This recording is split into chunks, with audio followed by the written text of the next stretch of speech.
Maleifua mai Samoa, Maleifua ngalelei au Sitalia, tai au maluia New Zealand male malo tele o Amerika manisi tafale lalolangi o mafuta mai ai le mamalo o Samoa. Tai au manino li tai au tatoa li tai au matango fio le aso lua o ke topa lua se fulu maleiva lua fe lua faa. Faaftai tele ile atua ila upule fa asoifua, wala fa imai le leile nei tai au fau. Faaftai fo ile soifua tulu ile mamalo le atunu e meise le malosi. Ua mawhai ona whaatino ai whaiva matiu te masani ai le mamalo o Samoa i aso taitasi. E le anganga whaaloalo i whaafeilua ai atua i susunga i au na tatofia le atua i so se whatatapua. Lau susunga i le whaafeangai ngale Mount Samoa vi ingo le atua Reben e sau asora vi ena le anama le whaletua ia upulasi.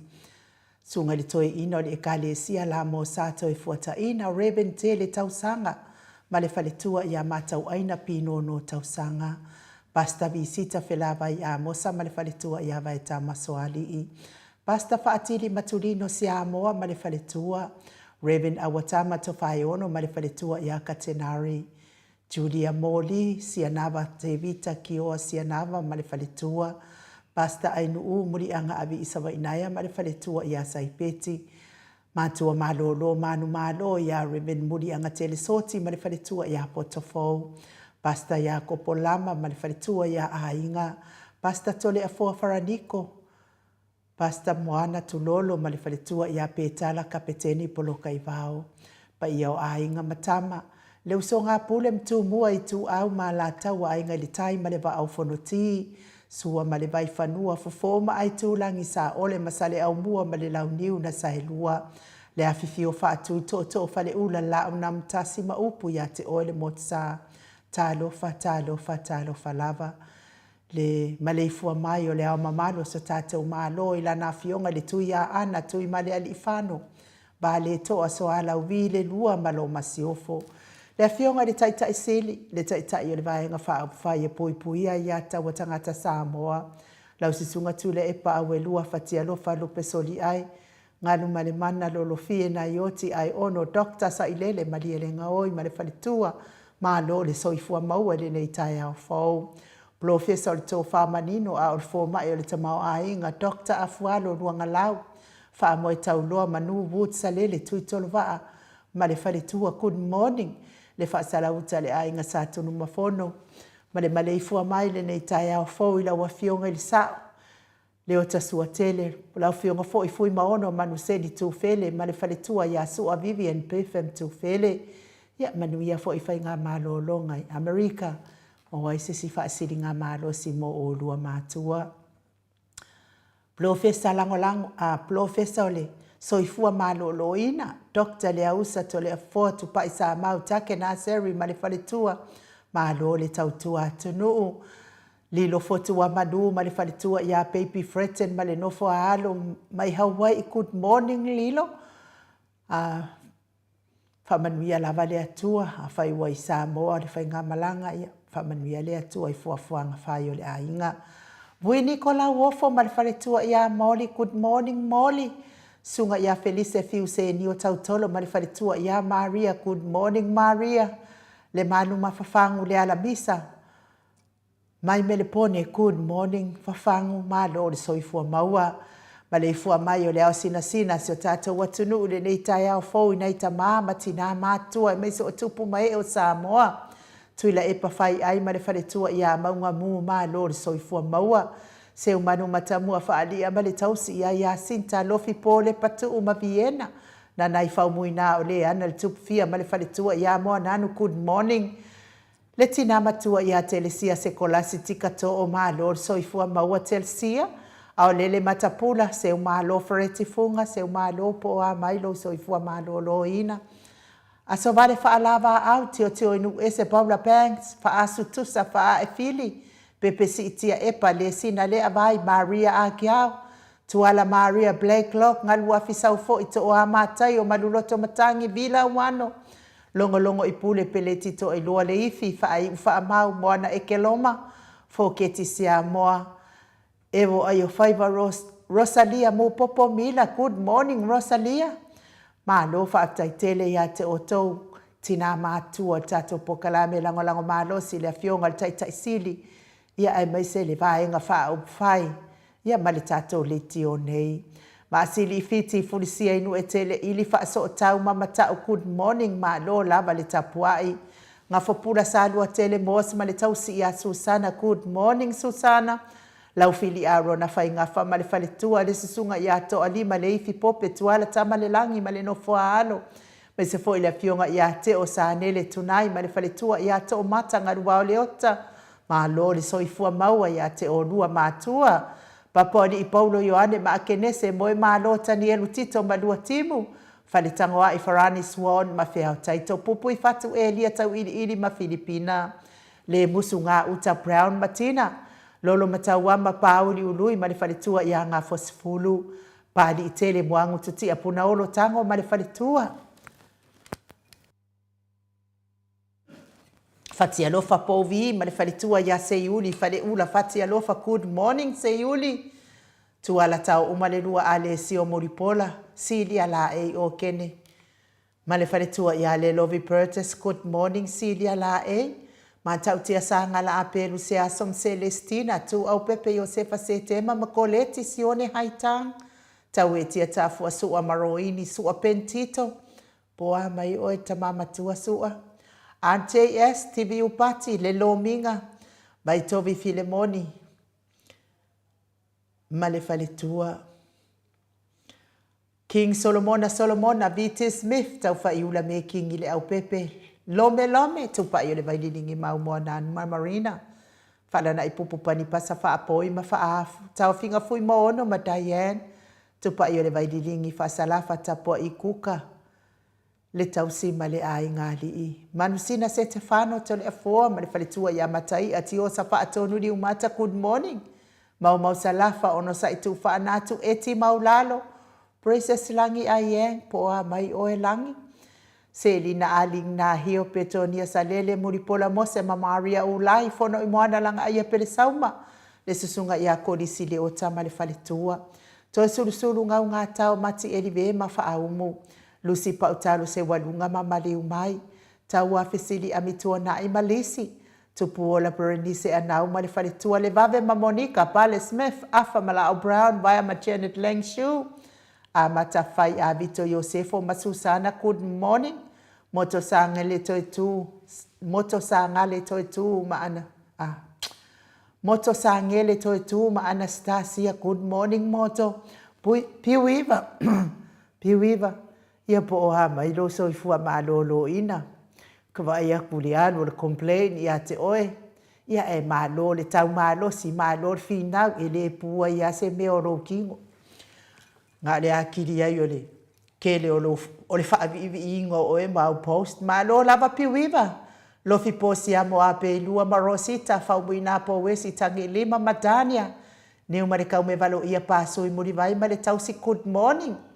Le whetalainga ia le whau wautu uanga se ata ma le whaletua ia Lisa so le ma leipen good morning Lisa. Awa atua Julia le ifi whautua le le iosia Savila ma Jen. Ta te o whatea lofa mainu woti. Whaumui nā se fosione ma le whaletua ia Alabama. Le susunga ia Mika Muripola ma le whaletua ia Filomena. Nganga e olo Tony Taleni ma le whaletua Papa Sama good morning lupe soli ai whalupenga. Ma le whaletua ia Tile. Masoe loloane misa ma oli whaumui nā le alali au wa amalita good morning. Le whetalenga le whalefitu ia le muawa ne emia ma le tausi ia lei. Le fionga ia tofi lau ma le whaletua. Le au anae ma le whaletua ia Lina Tiuli. Whaasavaru liu ma le whaletua ia whaalongo felila tu le au talili good morning su a fili gari ma le whaletua ia uli tabai. Na mulau ulu. Pea fo ile fionga ia taua ale toa pele pesite tamasone good morning. Fiti saife loi tuila epa. Taputoa ia feta le ata awe lua tabale good morning fale tui. Au mua pita le aututu manu lele ua. Ele tise manu lele ua luku Jimmy. Talia oa pule loto bautu ua. Olo manu usini male fale tua maa lo lama le soifua maua.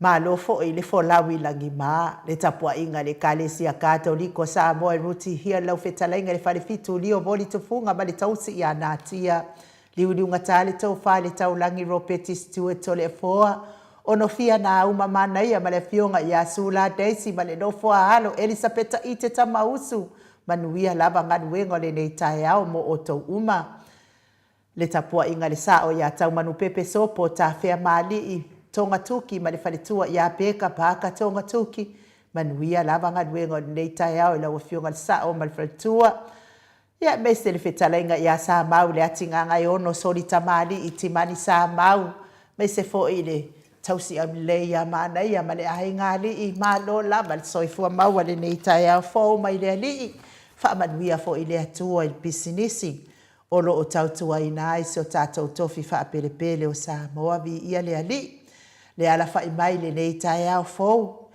i nisi fo i on mamalo le atunu u whaangunga fo i le bala au pa ia le atua i nisi ona ia inga tauia ina ia wha mawhana ina i le atua o tau wha anoanga ona o whainga malanga al maliu maleoti ia ai mai se fo i ia si tātou uso atua o ia asia tapio le tate vava ai atu i lungo le penga te whailangi ia lea whapea ua amia si ona tua ai le bala au pa ia le atua ia tau ia ina ia wha ina o tau fina ngalo whaanoa maua fo ini o tau fina ngalo le lei ia awato e oaso na ia inga i lungo nei fonga ele ia whamanuia tele le atua mo o tau uma oe o wafea i le whainga malanga maliu maleoti. Le mātou au tustusi i lungo api o fōringa e mei se fō i lungo tātou YouTube. E li tau lea o mafuta mai le nei tae au matangofie. Ia manu ia lo waso eli. Pea fō i se e la tupu Filipo. Good morning ma Lord soifua maua. O listawa lea mafuta mai ia whaamanuia fō i le atua i lo waso. Pea fō i le tunga fō i atupa i o le vaililingi. Whaasalafa tapua I kuka mafuta mai sangone ia whaamanuia te lele atua I lo waso tupa I o le vailiringi whaasalafa. Janet Scanlon ma lo lava le soifua maua le nei tai au fau. Pea fo I PK Brown ia vi ia le atua manuia lo waso. Vai o le alofa a le ifi mafuta mai pangopango I Amerika Samoa manuia lo waso vai o le alofa.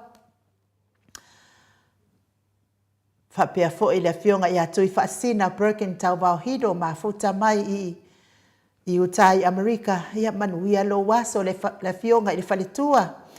Ia maunga mu ma lo lava le soifua maua le nei tai au fau. Samoa mo whanua a mosa ma lo le soifua maua vi ia le ali. Timu au wa atito good morning ma lo lava le soifua manuia nei tai au fau. Le afionga ia le au pepe Howard Walker ma futa mai apia. Ma I Samoa ia manuia lava lo waso. Whaaftai le ma futa mai la afionga le au pepe. Mau salafa. Ia manuia lo waso mau. Ton foi whengai foi matiu te mawhaiva. Ia wha manuia le atua ia te oe taupou. Ma senga ma sui. Ia wha manuia le atua I lo waso. Pea foi pati au Kustino. Ma futa mai I Hastings, New Zealand. Ia vi ia le atua. Ma futa mau mai malo le atunu. Manuia lo waso pati au Kustino. Ai ole vi inga leo le atua tātou te pepe se whaatasi ai le nei tai au fau wa tāpena ina I le atua mo lo toifua maso mātou wola e vi I ai le atua whaapea foi le mafuta mamao mai o nisi o le mamalu so tātou au ainga le nei tai au fau.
Son Maleifua minute ua te ai nei leitu lai fitu I sini au se talia vi ia le atua le nei tai ao le vi inga mata ngofie tau tala I le alofa ma le anga le leio le atua le aso ma le aso ma le aso ai ua tau tala fua I mea I vi ia ai sa tani ma tau lea fo I lau whaafonga anga Samoa a e tau tala mui pe te ita I lesi o uso a tangata tu sana ua e vi ia sa tani I o fofonga ma ulo mutu sana ua e makwai fia lava sa kangi wa le mea lava ngai mga ori ki a polo ia ngangana mai lo fofonga I muinga ma le loto leanga ma le faitala ai tala noa e vi ia le atua fa tai le atua tai lo walofa ia te au tai lau fa malo longa tai au fa manuianga ke vai ole I kai o sa kangi pe ngangana fa pena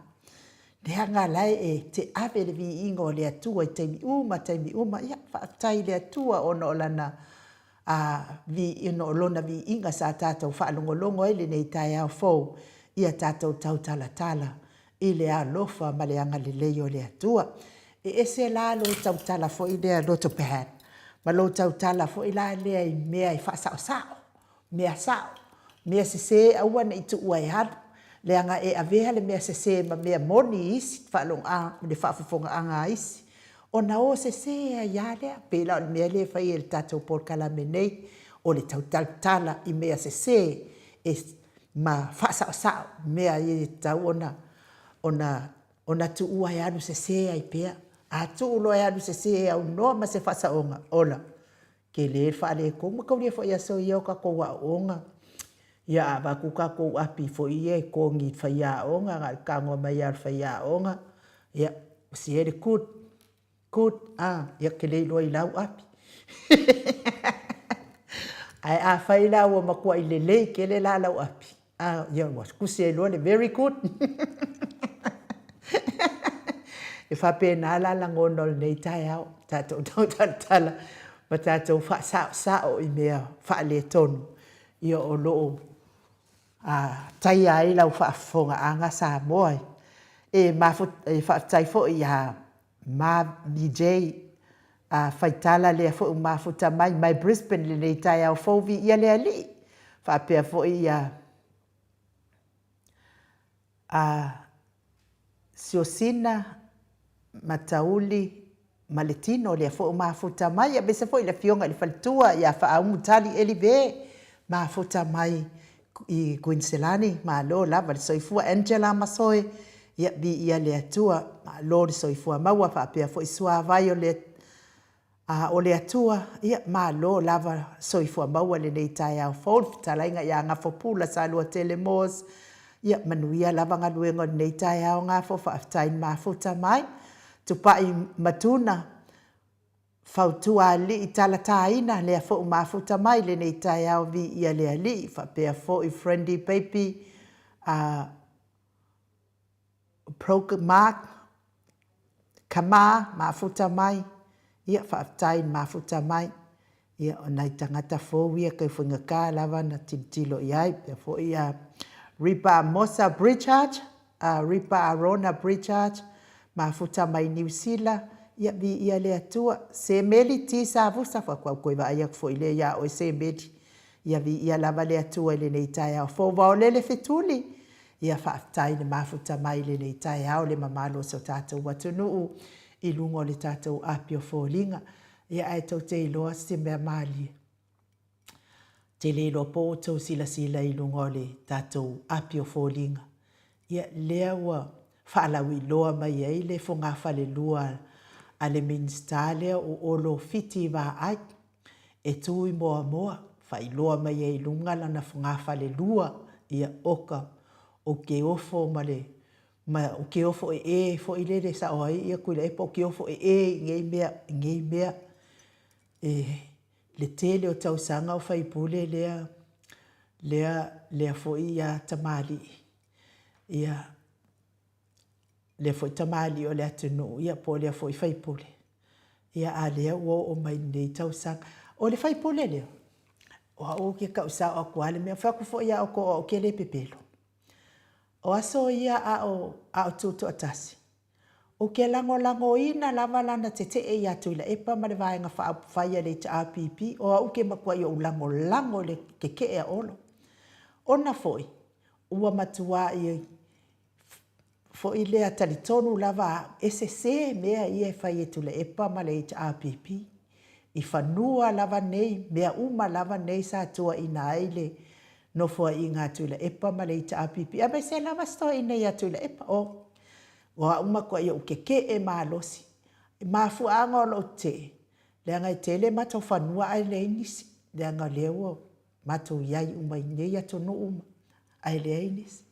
O au lau te lango malosi le keke e le a oloi. A olo fiti wa ai a o tuto o tasi. A lea la ua whakarikari. O ke ofo i sesi sa lango ina te e nei, sa te e ma lango ina tua ina nei. I le sanga lango pea o ngei mea pe pelo sa tua ina ai. Le a fionga le taitai sili. Ma le vaenga whaia le HRPP. Lea la ua tatou tilo nei ina ua tu lai mai le malo tangata nei, tangata uma nei. Lea la ua vea la tau matausi mea sio tatou malo. Fiu i whakarikari e le whalpui ko le epa.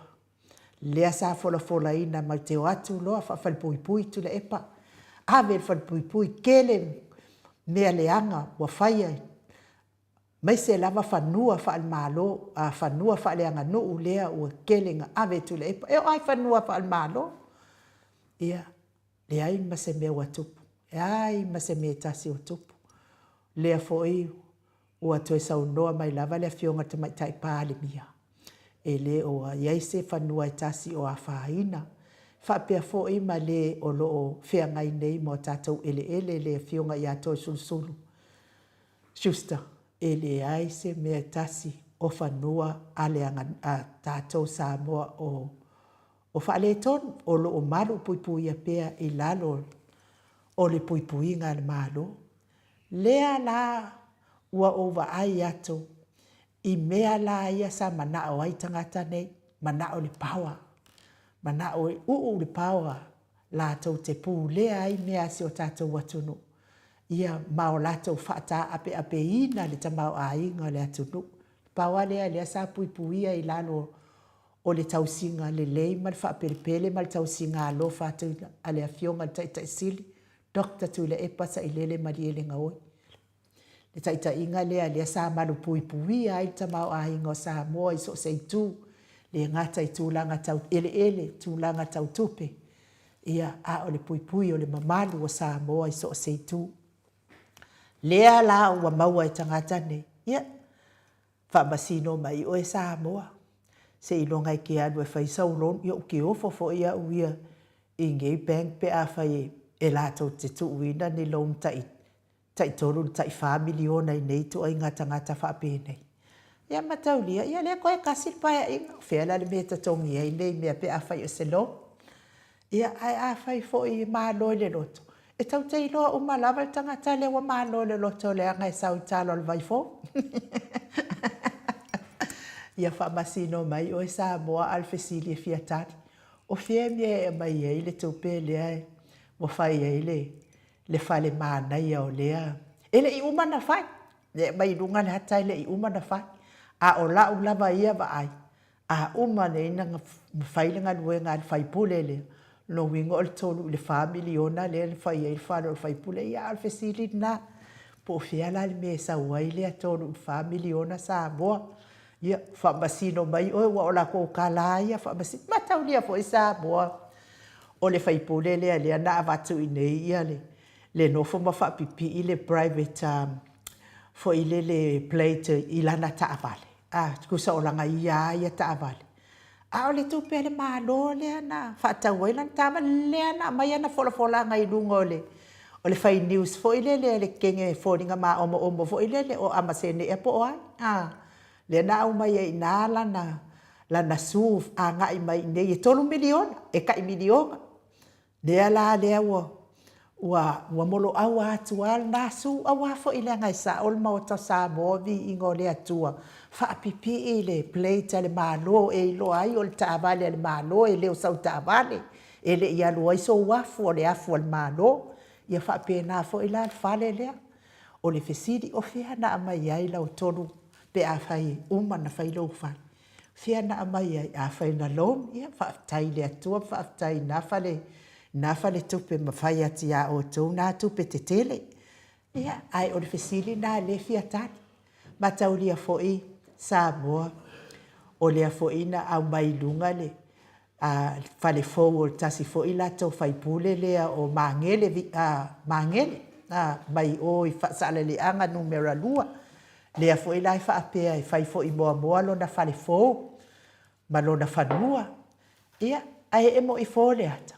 Ia wale i loa le tupe whaasale le anga numera lua. Lea la ua au mai ai le polo inga maa losi mai le loa ia sili. E tatau ona toi tutongi le tupe lea.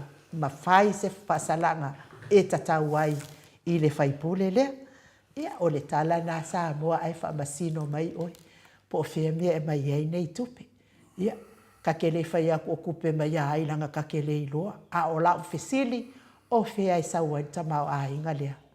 Ea, ai mo la tau e o lo mawhatia i ngase o le tino.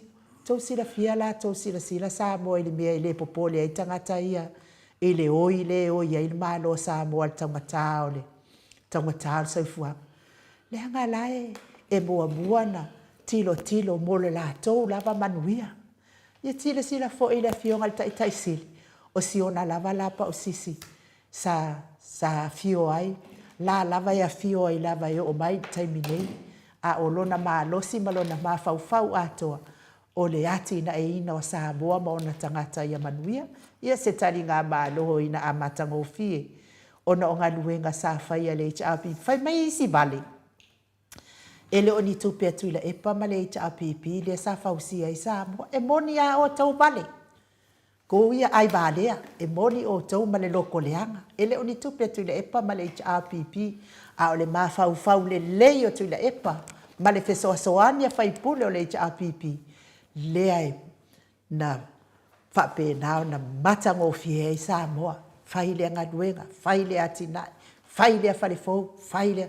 O tau sila la i le malaiva a le fou lea na whai nei e oro. Ma le vae ngal fasa.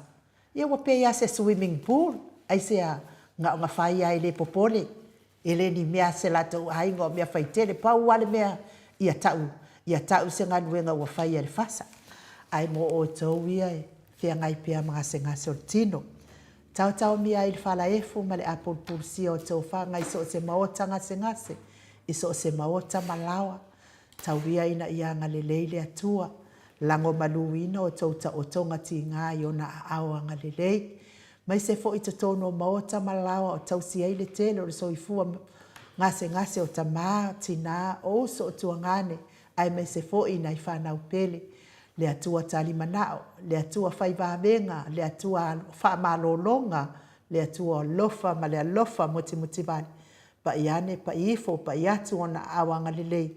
Ia mawhanaina. Ia o tauta o tonga ti ngā ile nei yaso, whamanuia tele le atua, ia te o tau le nei tai au fau. So i fua matua le mamalo le atunuu, ia maua le fia, ia maua le onsai, ile so i fua ti ngā o lo ofeanga ia ima o tau, ia ai.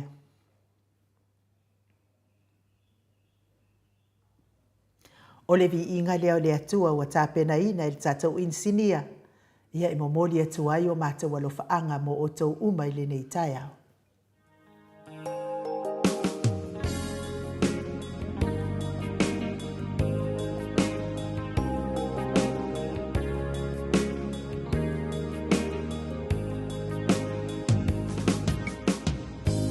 There are some I may not know. There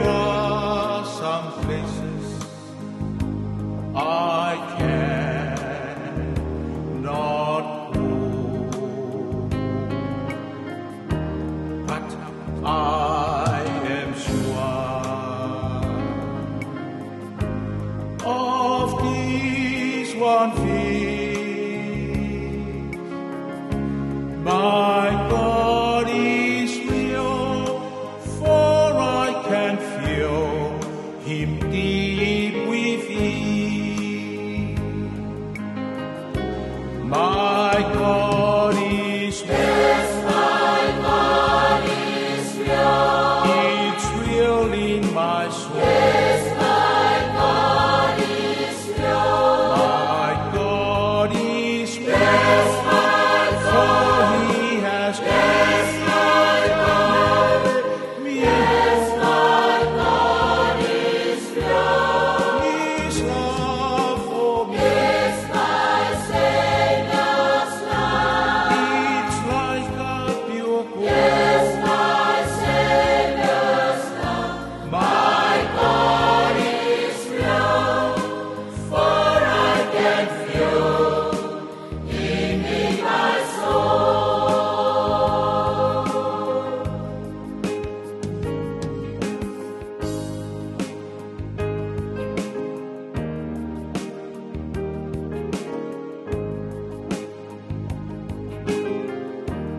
Ei, ai, o O te leiloa, manofua,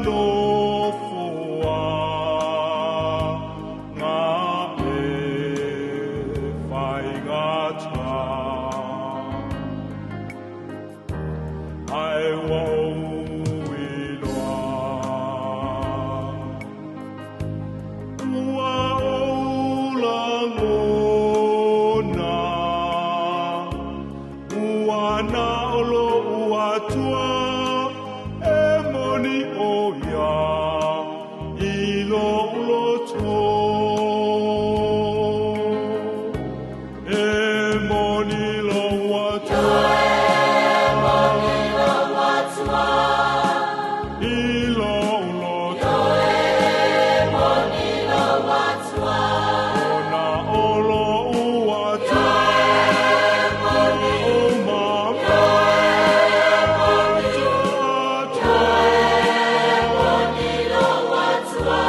olo na lo Ose aro mama olo ua tua,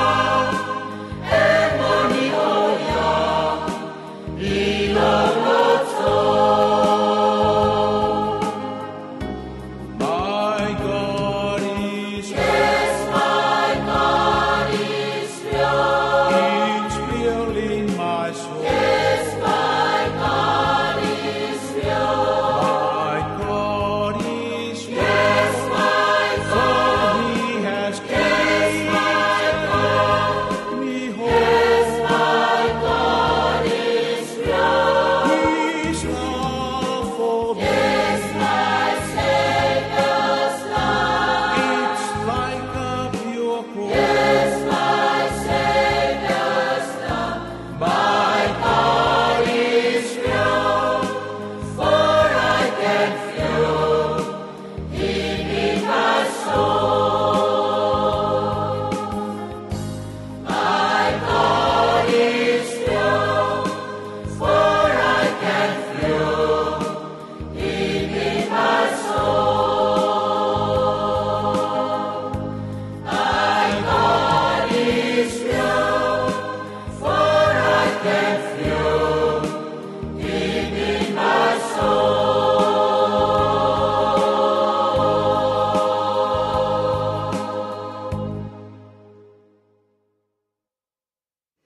Toi luas fulu male 2 minute o Natale o le itulai malu isini au setalia. Levi ingo le atua na tapena ina le ekalesia. A sofitu mai fasito o tai pe ona o tau whaafonga mai iai le nei tai au fau. Mo moli atua ia lo whaanga mo o tau o malava o e olo mawhatia pe inga singa solitino. Tau mi ai le whala e moli lava lo tātou atua. mai te whaalongoina fo i le atua i to tonu i lo wanganga. I aso uma lava pe a e mafuta i lo tātou atua. Se i wangana lava le tangata e mafuta tele i le ti a polo. Na te lela ngonaina e moni lava lo tātou atua. Lea ua mafuta mai le fionga le tapa au whaasina i ato le afoa. Le anganga whaaloalo i whaafeiloa i la ua fionga le tui a ana ave au malang. Tama whaasau a le tū malo. O le na tui nā tui ai o le tonu mai pea. Whaolulungo le ainga malosi vai ane fo i lau talainga i le la ulu o le taulau neu. Ia malo lava le soifua manuia le nei tai au to le afoa. Malo fo le soifua ma le langi mama. Le ne fo i tai matango fia le patua si pamtalanga i nu mua pena o whaatlo le fio le nganga pa ia le tato maftanga i le nei tai au whaftai Yesu. Le nganga fia ma le nganga whaftai o tato au lia ma le fau o le atua. O le fau o le atua i nu o le tai au na le atua mo i tato. I le aso ma le aso. I te hana mai loa e whaftai le atua. Whaftai lo na fau, whaftai la na matango fie. I wa tātou ngona ina fo le mahalosi al tino mai a te ia. O ia la ngona wha Sofia a NU sula pe i taia uma lava. Po lea lava le tele o ti munga mawanga e le maa ngalo le sami. Po lea le tele o te mi tātou te sula le lofa mleanga leo le atua. E le wha atustusa lia i le lofa le atua i tātou. Mahalo soifua, mahalo fo le langi ma. Ea, tātou tau wha mahalo i le lofa maleanga le leo le atua le nei tai au foto le afoa. Le afo i wa mafuta mai a talenga li o ainga i anonu whaasina ke pao asu. Mahalo soifua. Futa mai au kilani New Zealand. Talenga le lo ainga. mai fo i mul pokalami nei tai au fo. Ia mamomori mai o na lo whaanga tātou au whainga luenga nei tai au. I, whaftai. Mori atu fo ia lo whaanga i lo talenga whaapea fo i tausi a mele ma le ainga li. Ia, ua misia atu fo i tātou maftanga sa mafutai nei. Wha moi pe o na tuanai. Ia, ai tole foa. Ia, tātou tau wha i langi le vi inga o le atua i le aso, ma le aso, le atai au, ma le atai au, mai se fo i le nei tai au. Ia ua whaupopo mai e le atua i lo soifua. Soifua le mamalo le atunu. Ai mai se fo i so nei iola vi i ai le ali. Ia le ali. Tantono te le fo, po le ata o sao loa i tato por kalame le malu tai au. Ia, au iei fo ina inisi ta mai mta upu i fia tala noa ina. A waan whaafunga mai Samoa te le fo? Whaftai ai nu, whaftai fo i marewa noa, tuina mai fo i e whaalewa i fo i se nganga whaaloalo o wā fo i tato malu whare nganga, ta māmatina mātua. Ia, o le tau fo i a langona masani i tai au te tasi uma, te papena lava na maua se nai pasene o tātou teimi tātou te whaasoa ai. E tu ina atu lea e whaasoa ai, whaatasi ma le ngango Yesu, e whapena o no tātou nofo file mu ai, ma tātou sa bali ai. Maua e fo le toa, maua e fo i le nganga fia. Tā pena ai le tātou malangsa, tātou umalava ta māmatina mātua, tātou te le lole, taimi ma le tu waso, wala au mai el tātou mtai, alo whapena on tātou, whaia mea peona, whātonu ina i tātou, tangata kesiano, tātou te tāla i atu. Le au te toi whaawhiloa i le fio le nganga pa ia, le nei tai au, le Maleifua mai, soifua maua ma le langi maina, ia te o tole alo whatu noa ma le manuia, mai lo tātou tama, a toa ma le li'i o Yesu Keriso lo tātou ali'i, ma lo tātou whaaola. Le tātou tus whaitau ma umele le tusi o Ioane, lo le mtau pe valu whaitau vina le fitu, le valu ma le iwa, pa mamole ai nuu.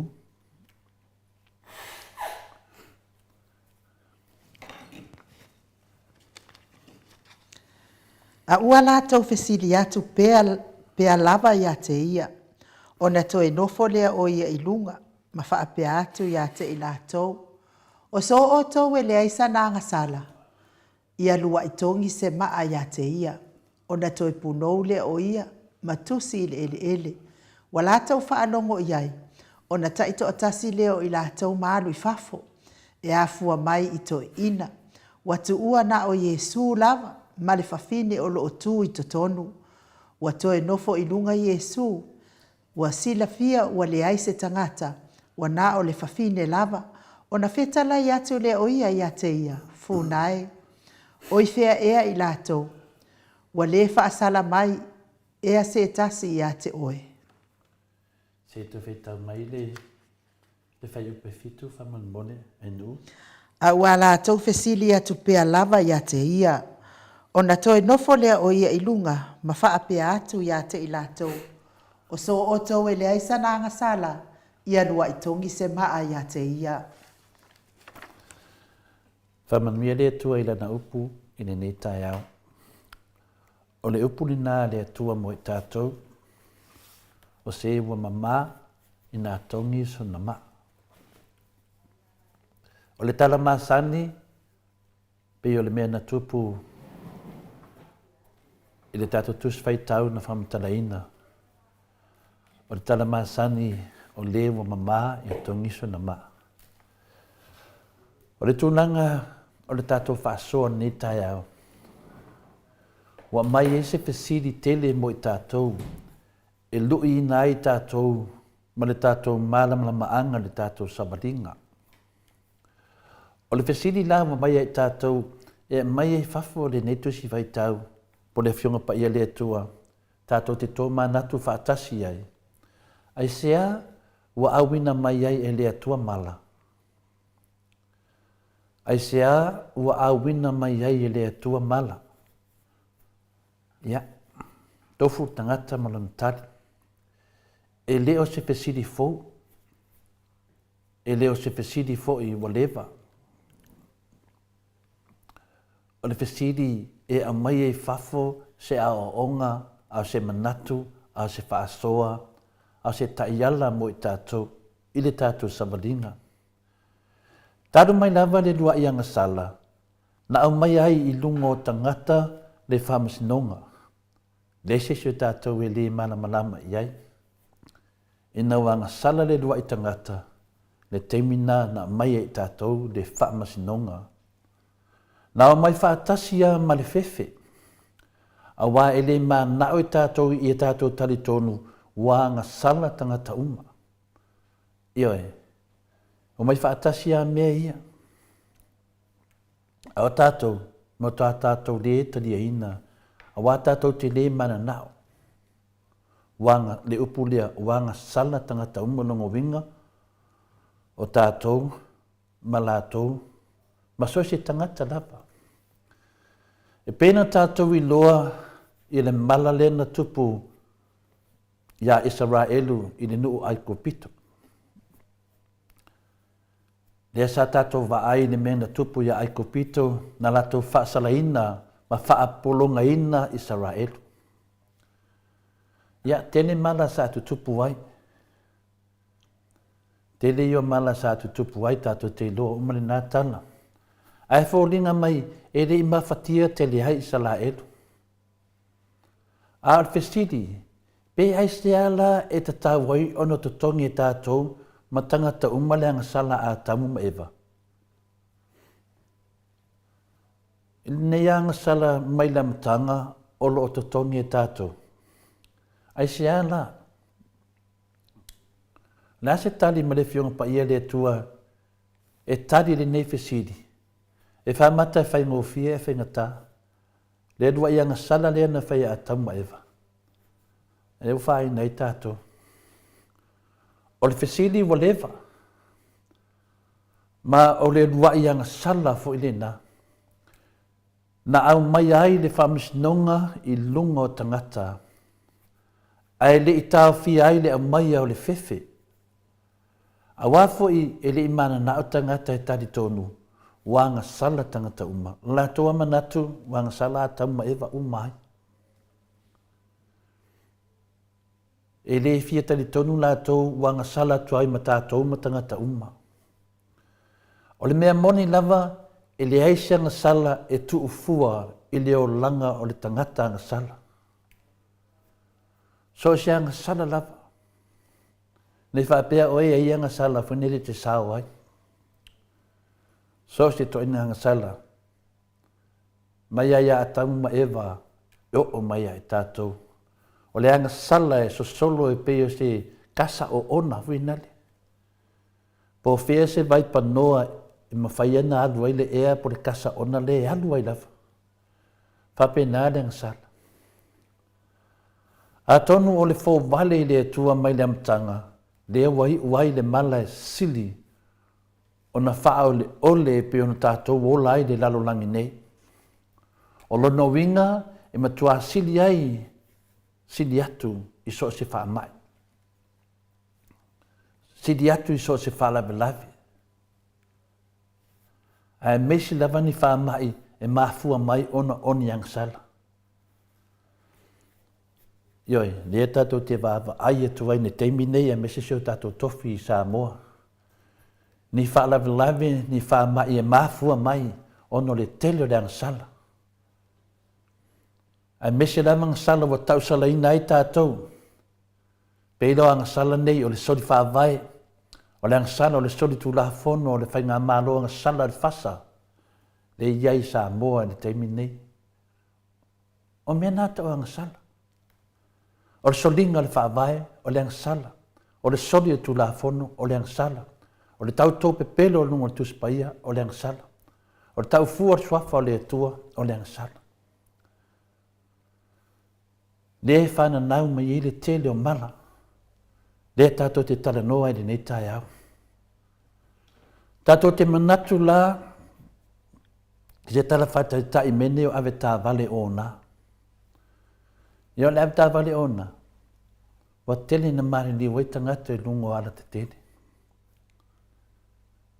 Tātou manatu i whala au whasaina. Pei o le eisa le sa sau i Samoa. Tele tangata o, wale le e o lato mafofau. Wa mali liu wai isi. Wa tawhanga e isi. Wa whasioti e isi. O leang sala. Leang sala wa sala lau. E ala. Le ala tātou wawa aia. E leo nang whaopunga.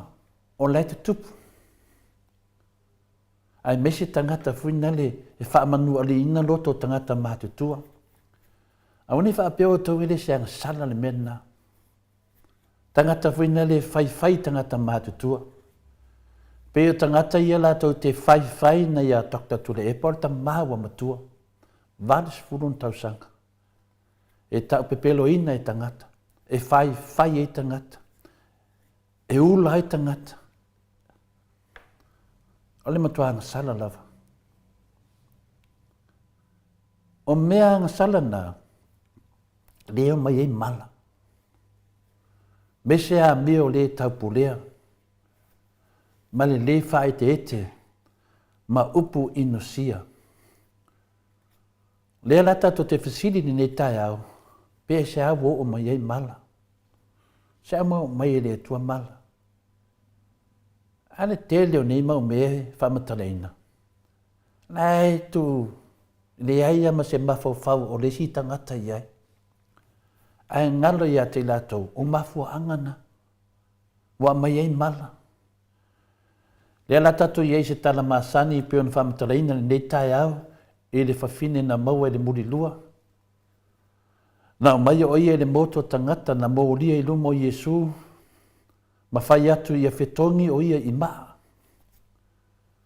Na whaatupula ia le wheitangai, a o tango tangata i maa e sauni, mo le whasalanga mo le oti. Mena le tupu. Na punou Iesu mo tusi le lima i leoneone.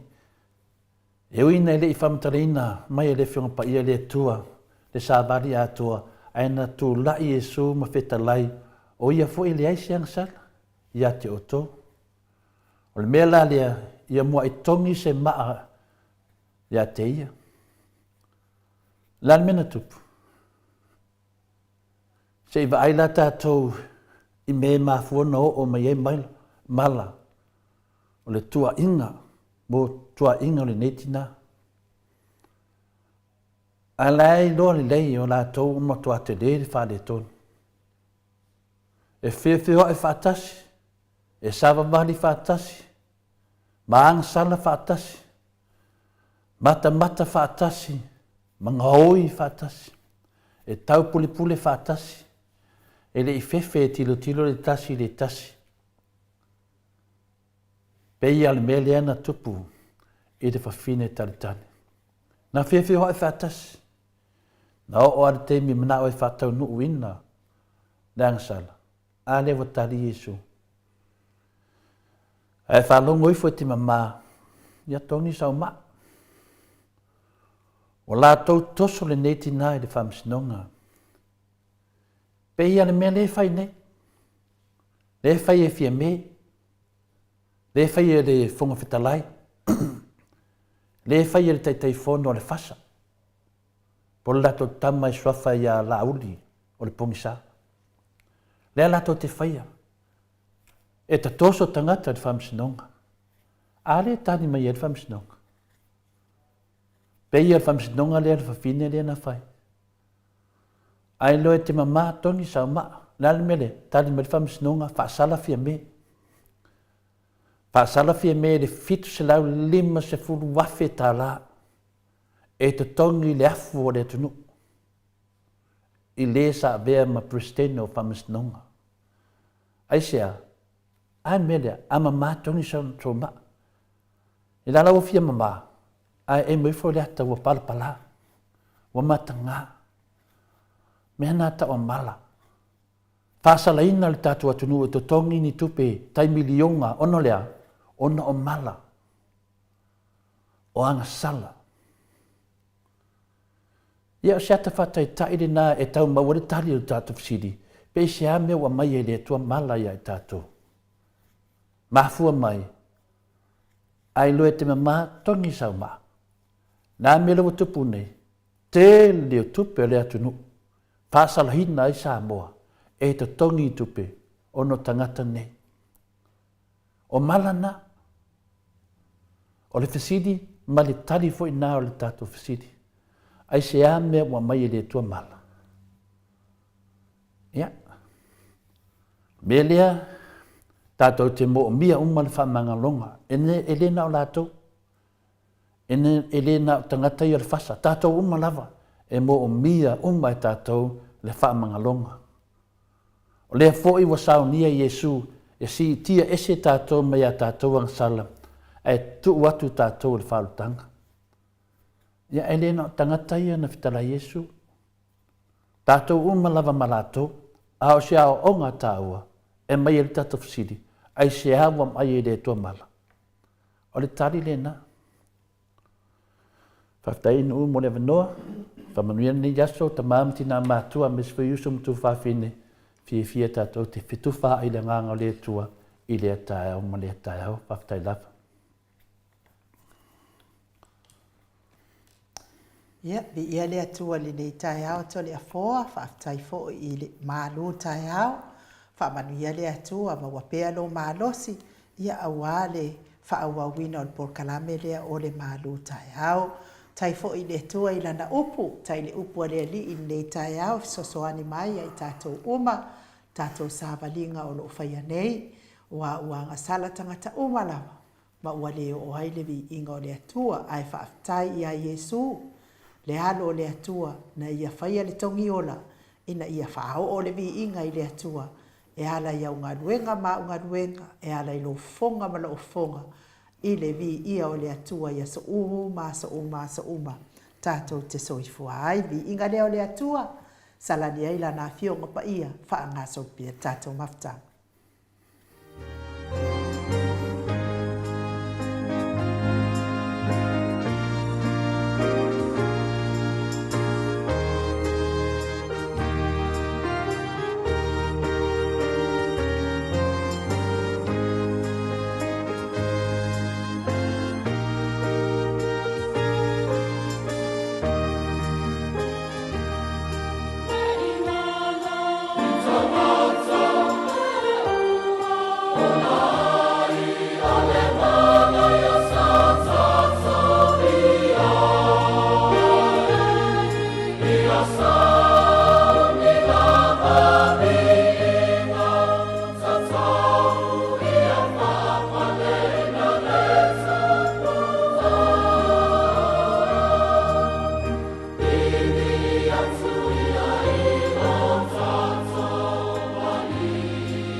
minute ua te ai nei le tu lai valu I sini au se talia.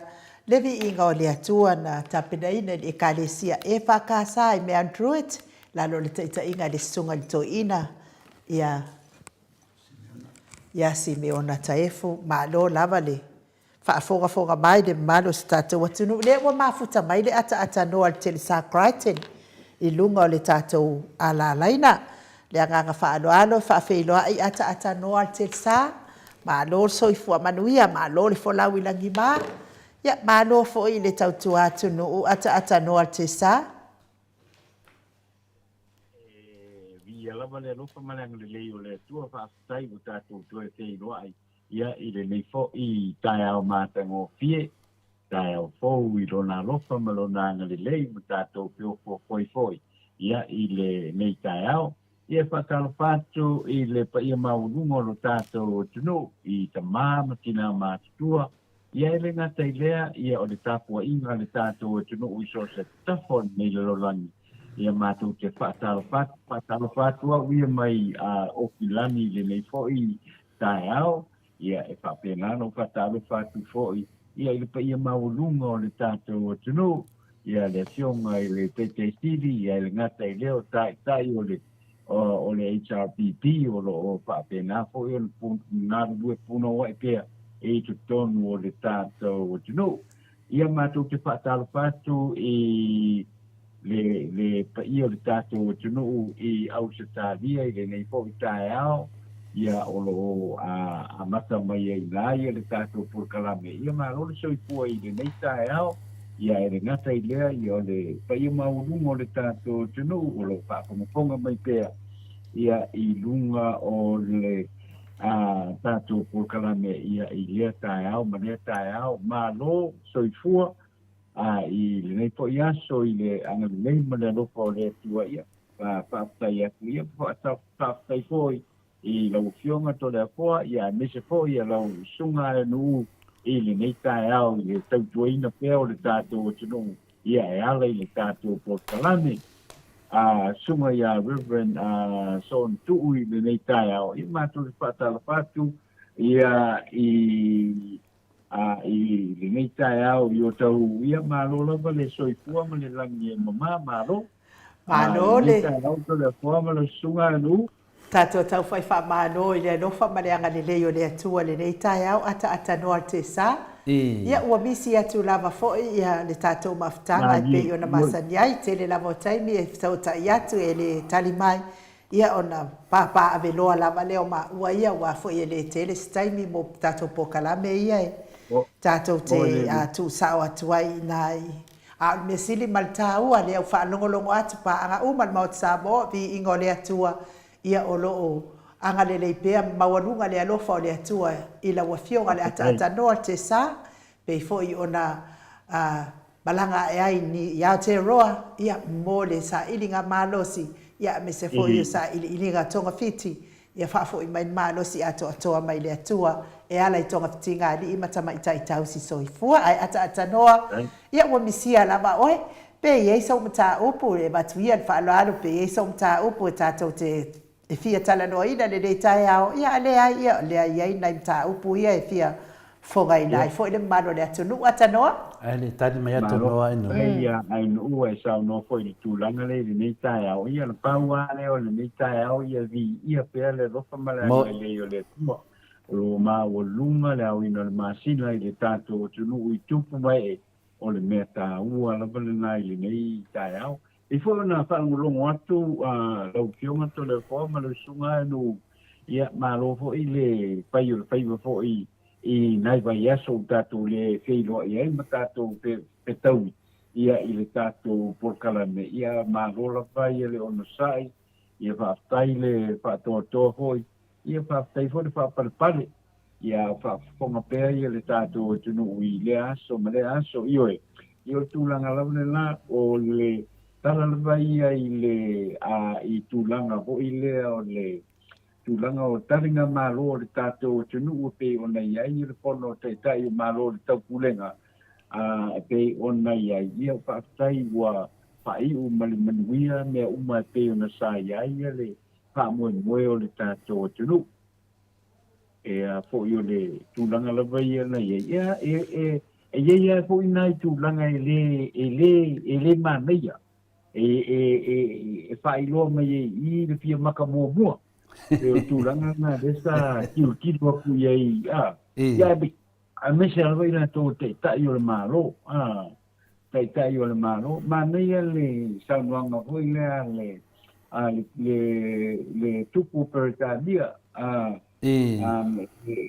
ole e pea le tile a tele ane sa tilo ye ole le sao hoi leo le afionga i te sili sunga ya tu le epa le te tai o le tato malo sai ai i le tau mawhainga hoi le ina ia au mai nei ina avatu i Samoa ia le tali malo ina o le ponotanga ia a tunu hoi le lo le tau kurenga e whaatai e hoi le afionga i le te sili sa tu lai mai le nawa i teimi ia i le tau mawhainga tele le ina ia maua pea ia maua pea le tilo le tātou o tunu hoi le ina ia maua ia ho ia whono tanga whaapene e mawhaia ia no atu tanga te tilo ma maita wina ia le tātou o tunu au e pea on tautala no hoi manisi sa iai o i le vai teimi ia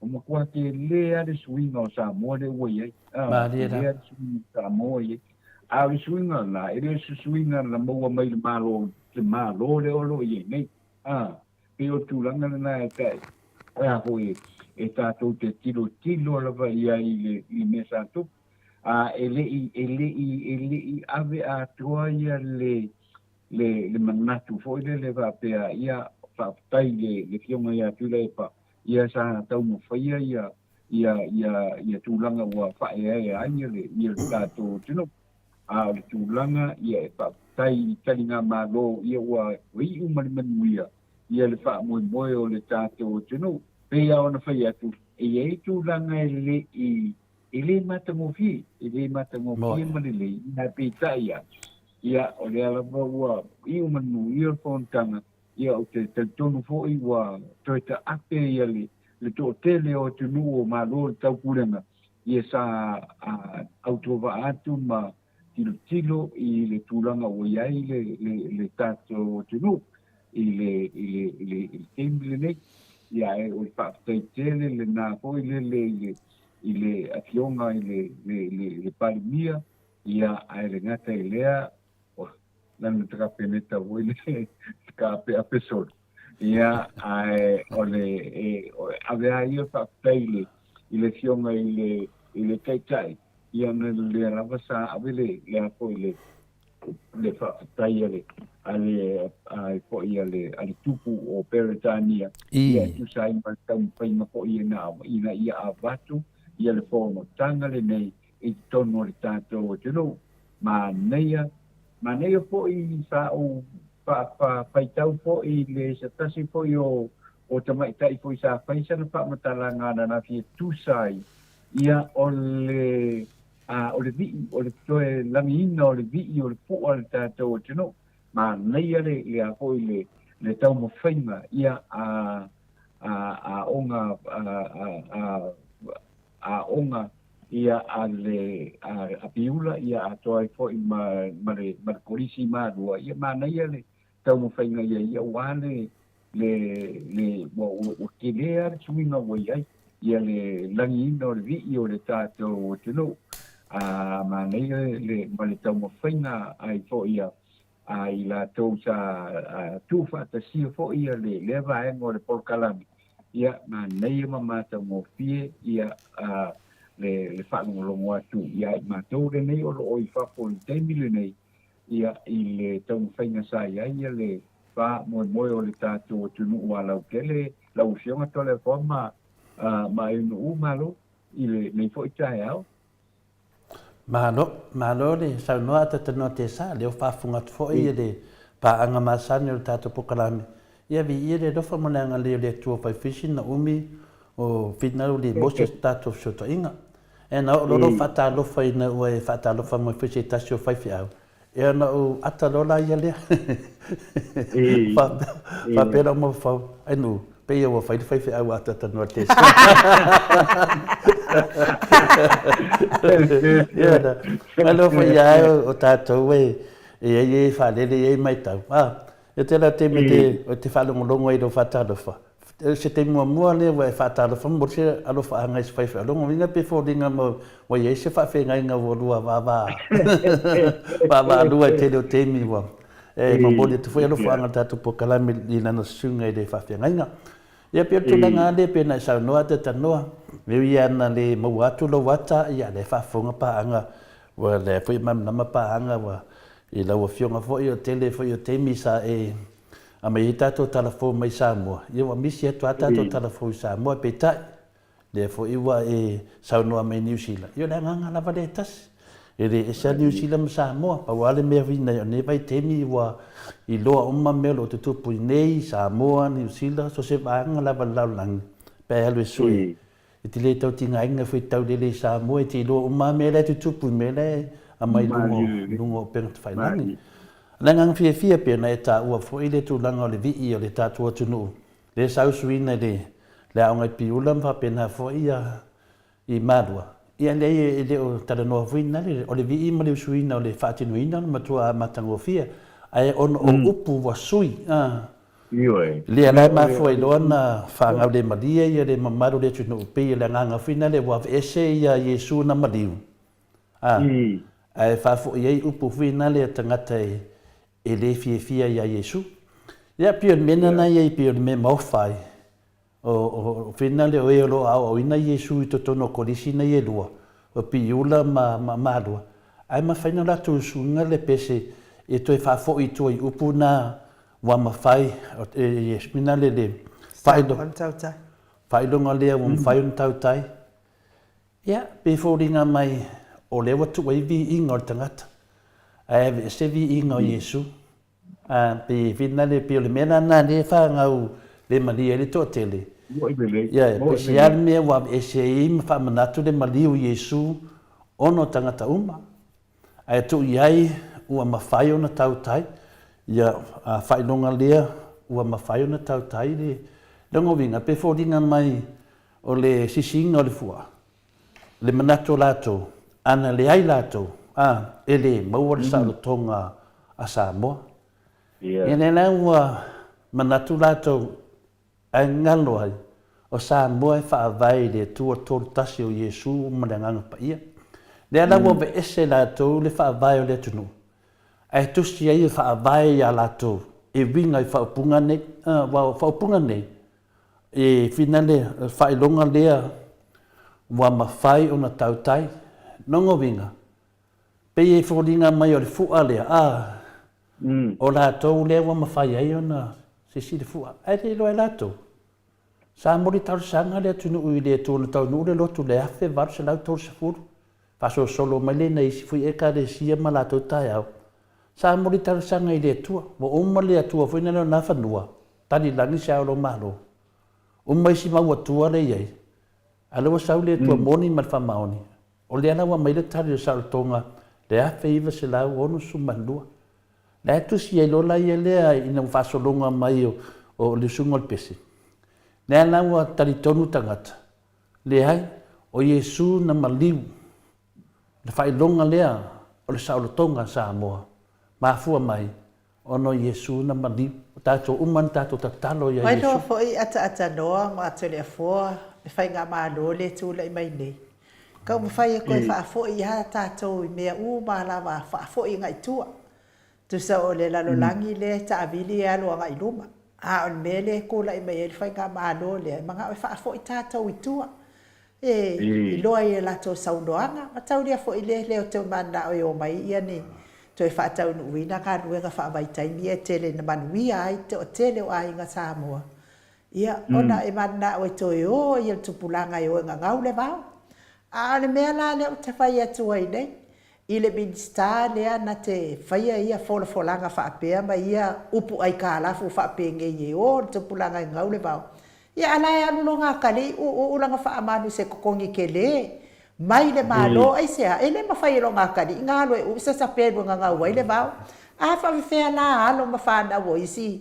o isi a fio anga pena o nga duenga fa vai taimi le wa manuia o mea la nei ata no tole fo ia tatou tu ia i du mo le ali ia mea fa pene tatou taro pea mo tatou fai nga malo Samoa wa o le mele le tu lai mai koe manga o fa fo i tatou itua i le poronga sa iai ata no malo mo le wa le meton wa sa no fo ia le fionga tole fo ta o ma fau ai le tau ma fai na tele leo lo iai e ave ese le apoile e ave ese le swafo le di e ave ese le swafo le di ma pu e ka ko kilo e ko nele o iai fo ile ile ave sengo ole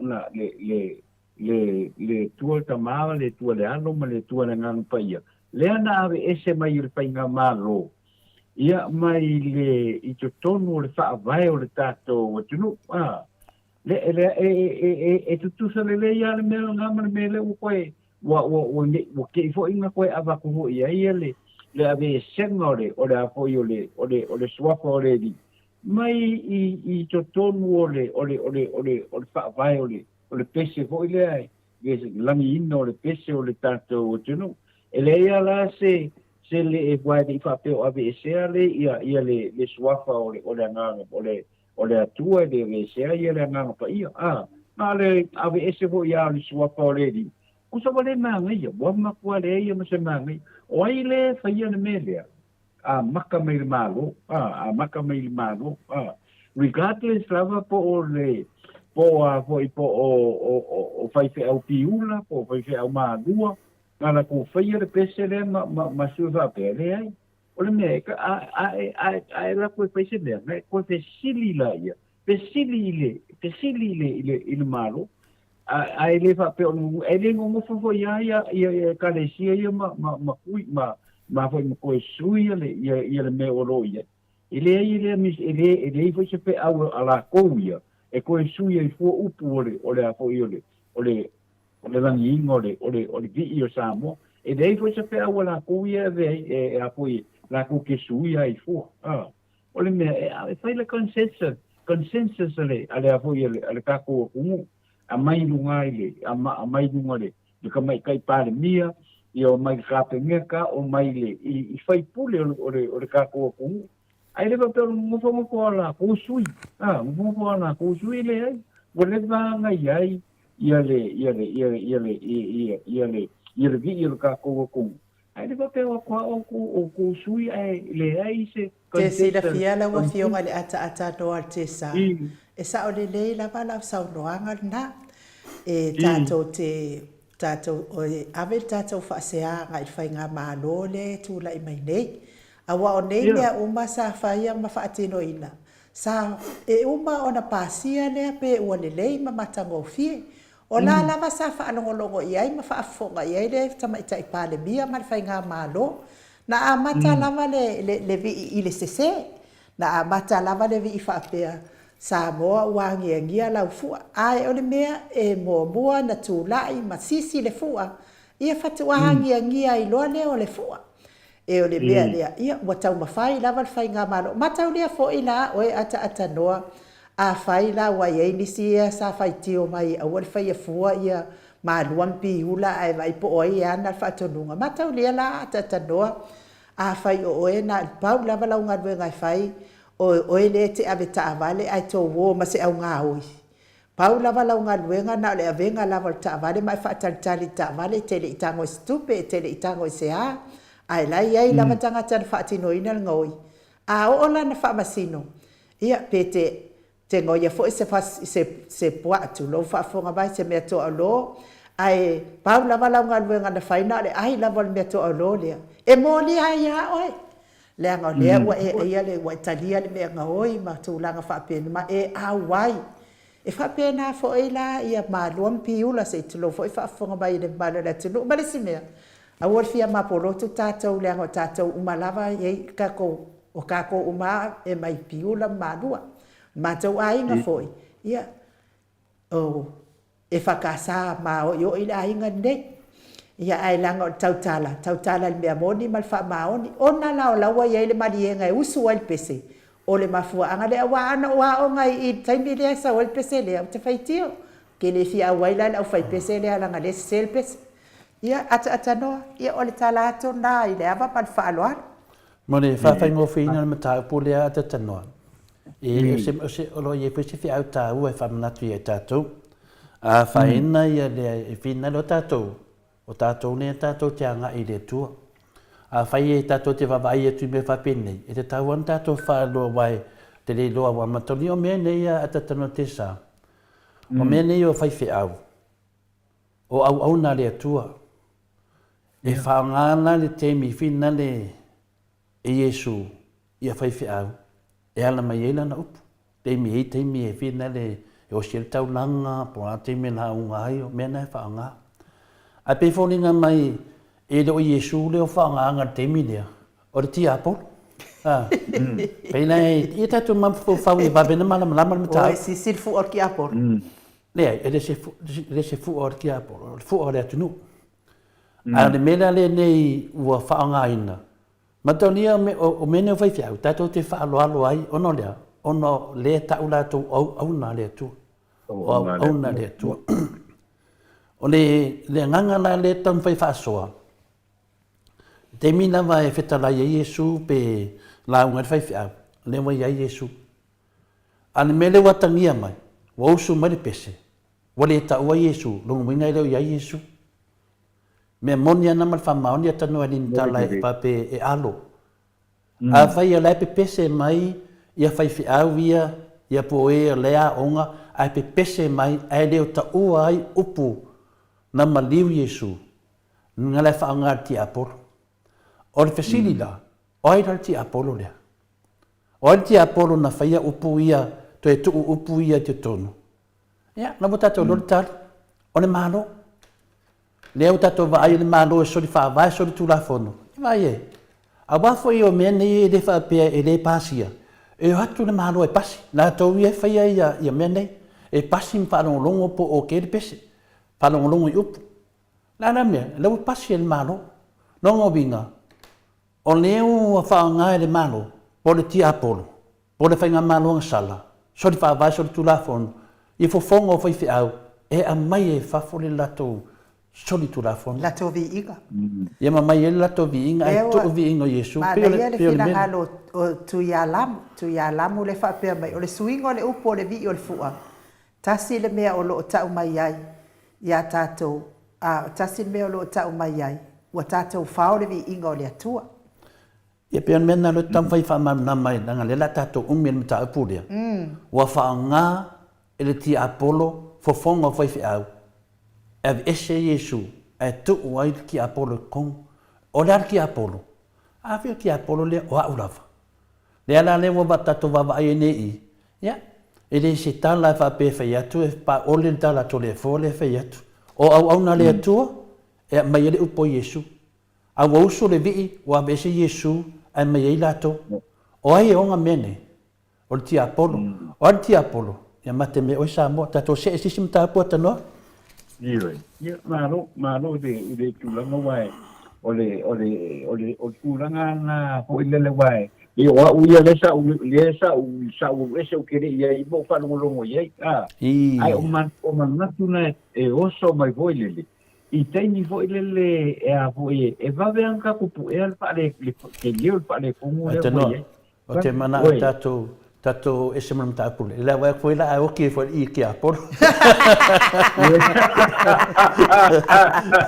Malo se ese i langa leo fa ngar que apor fongo fai fiau. Ese Yesu. Wa ana fa pe mon e pinela o tala lea. O fai fiau. Temina mai la unga fai fiau pe o sel taulanga. O le temina la o Yesu le fai fiau. Temina e finale tautala mai fai o Yesu. Mena lanta o au na le tu. Alan mena tupu ina wosi taulanga o sisil fu o le tunu. O tautala mai ma pese mai fai e le o Yesu. La le vinga e le o Yesu. Ale wole ta o Yesu. Pe ira talina fisilia atatanoa. La su e po ina suia po ki apolo na la fi tu ne mea. Tata lisi ia sa no mai fa nang le no muso titi apolo nang le mai foi se wa mai foi lo tanonga lo yo ngato le po ye ka ko me wa sa le fu la so le ki a po o me a na ku le fu la so me ki a po me ya man le ka ku pa se is ka kum ka pu lo yo nga ya si tato ai no e som tap la Sau no telefon? ya ona tapu Wololo vai al tato airport fin na fo. Wata vai tu terminar wale va le ale tu wa se wa mo popole o vai tu final fato fama nele tu pu man masofo ya o fa pela ta tiro atu fa mesole e fai ke ole alu va le dunga sa wale vai ai po le mena va vena na va vena malanga tu ona leva ia tu hi unga fale tonu ia ka kira nga ale me fa ia tu wo vai nei le anapo manel taya sole kwa ke le al fale tonu dai le airport fo finga lenga fa o lo male mlana vaenga ale me la silina u fa no wa pu e me tangata male ata le fale o lo ia on me na notifi sili ata tano tesa on min stane o lo Tasi le minsta wa leva te nei to tonu al parlament. Ale me o fole loto. Leva ai tu ka se falde ai fai mai va matalanga. O le fale na ale minsta ia o te le no po le sao. Ale na mai det. Ai vai tu dai cafe nga le mo kwa lo vai ale airport. O le airport nga sa fai dalo o le tupe 2.5 miliona. Il dalo te ta inga olo. Por minsta le pe folinga mai la wololo vai al mesa fenga venga al malo ala ma na ia mele tu ilo na fale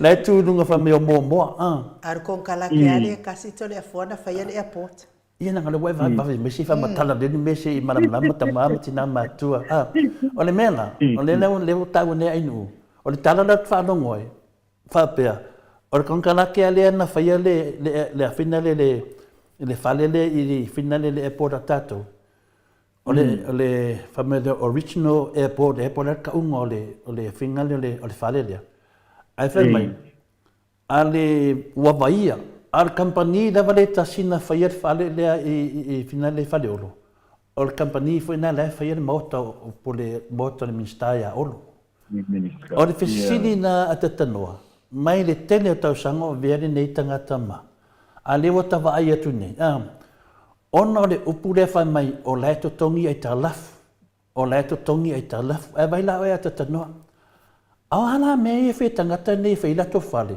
o la fe ai talaf e fai la to fale e atina e la to o le na mo mai tala fa ala tu fe na le ata no tesa le tele o minsta ma fai pula le fasa ka ngi long ni ai talaf la fe to no Samoa e fa wei la to fale ma la to tinai a le fa mai le tunu o la to tongi le tala ai musu ya tinai le tunu e musu ai tala fu mai ya tupe e ati na e sa mo ai o e lon mai tala fu mai tupe e ati na e la to mai la le pokol pe o mo le pokol pe ata noa e ka unga le fifia le tunu e aki na e la to le wata to va ai aki nga ele le tunu lufu 5 miliona a mai fai le fale le airport le ala me le tu le airport o malana o mena ta o mala yoi wa matu wa fai mai mo kwa le nga fai le vai ala me wole sa se vai le moto le mistalia aisia o le poko le pea o le poko le pea o le me sa o ana o le mingo le poko le pea fai na fale mana ia fai con calacche le fa mai o le to tongi ai ta lafu le malo fa me o le to tongi ai ta lafu e to te le o to tongi ni ai ta lafu la to fa vale ai Samoa on le to tongi ati na na fai e to le epa ia ai ta lafu le tunu e to tongi le ati na i le ta lafu pe to tongi le ta lafu ala me le fai o to e long mai tupe e ta lafu mai tupe to tonu le ia la se te me no ma fa ma me to le fo a mai tupe nei ati na e hai fai o to ainga le na to vai nei si mi scale le lor se la fixu mani ma fel da to itu malo O lea. O lea tina. O ana me le sa mo ati na e tangata nei. O ati na e le tatu atu no. Pele ai ka lafu ala to e ati na e lato. O maula lato vanua. Ai fa fele tunu. Ala lato falanginga. A me o le au tau si mea le tunu. A me kausi. Ni mea le tunu o tau fale ia fai. Ni mea le tunu. A vei mea le tunu o vai ia o sau wai le sami o sau wai le vai o tafe me le vai. O lea. E le o se mala e te ungo na mea. A le mo le vai e me tu i tau fale. Le mo le lolo ai tu pele tunu. Le tu te fai mai nei o le tu tongi le talafu. O e fai ala uli po le ala wingo na upo te tongi ai talafu. O ia ta tongi ai talafu le falo lai o tau ai ka lafu e fai aki nga e oko. Le me lan ko e ka lafu mai ko pe aki nga e oko e fai mele ko kongi le. Ala me le ko kongi e ko ai ka lafu mo mua aki nga e de oko. Le mea tonu ana Samoa le fia fa mamnama. Le o mai pe pelo tatou fa mai o le to tongi ai talafu. A leo tatou loa nei, o ai ta lafu ia na fai, le to tongi ai ta lafu le ta lafu. E ala vanga lea, o ai le tongi la to ai ta lafu. Ya, pesidi na, e fa avi fena tu mai fale o nei tangata awa level na tu lai mele malo. I lalo te ta inga le fionga le takta tu le epa, e le sao se me fa pea. Yoi, ai fia au ona le tunu. Ai fia fai pisinisi, alu feo pisinisi. La melo watu pumbai teimi nei.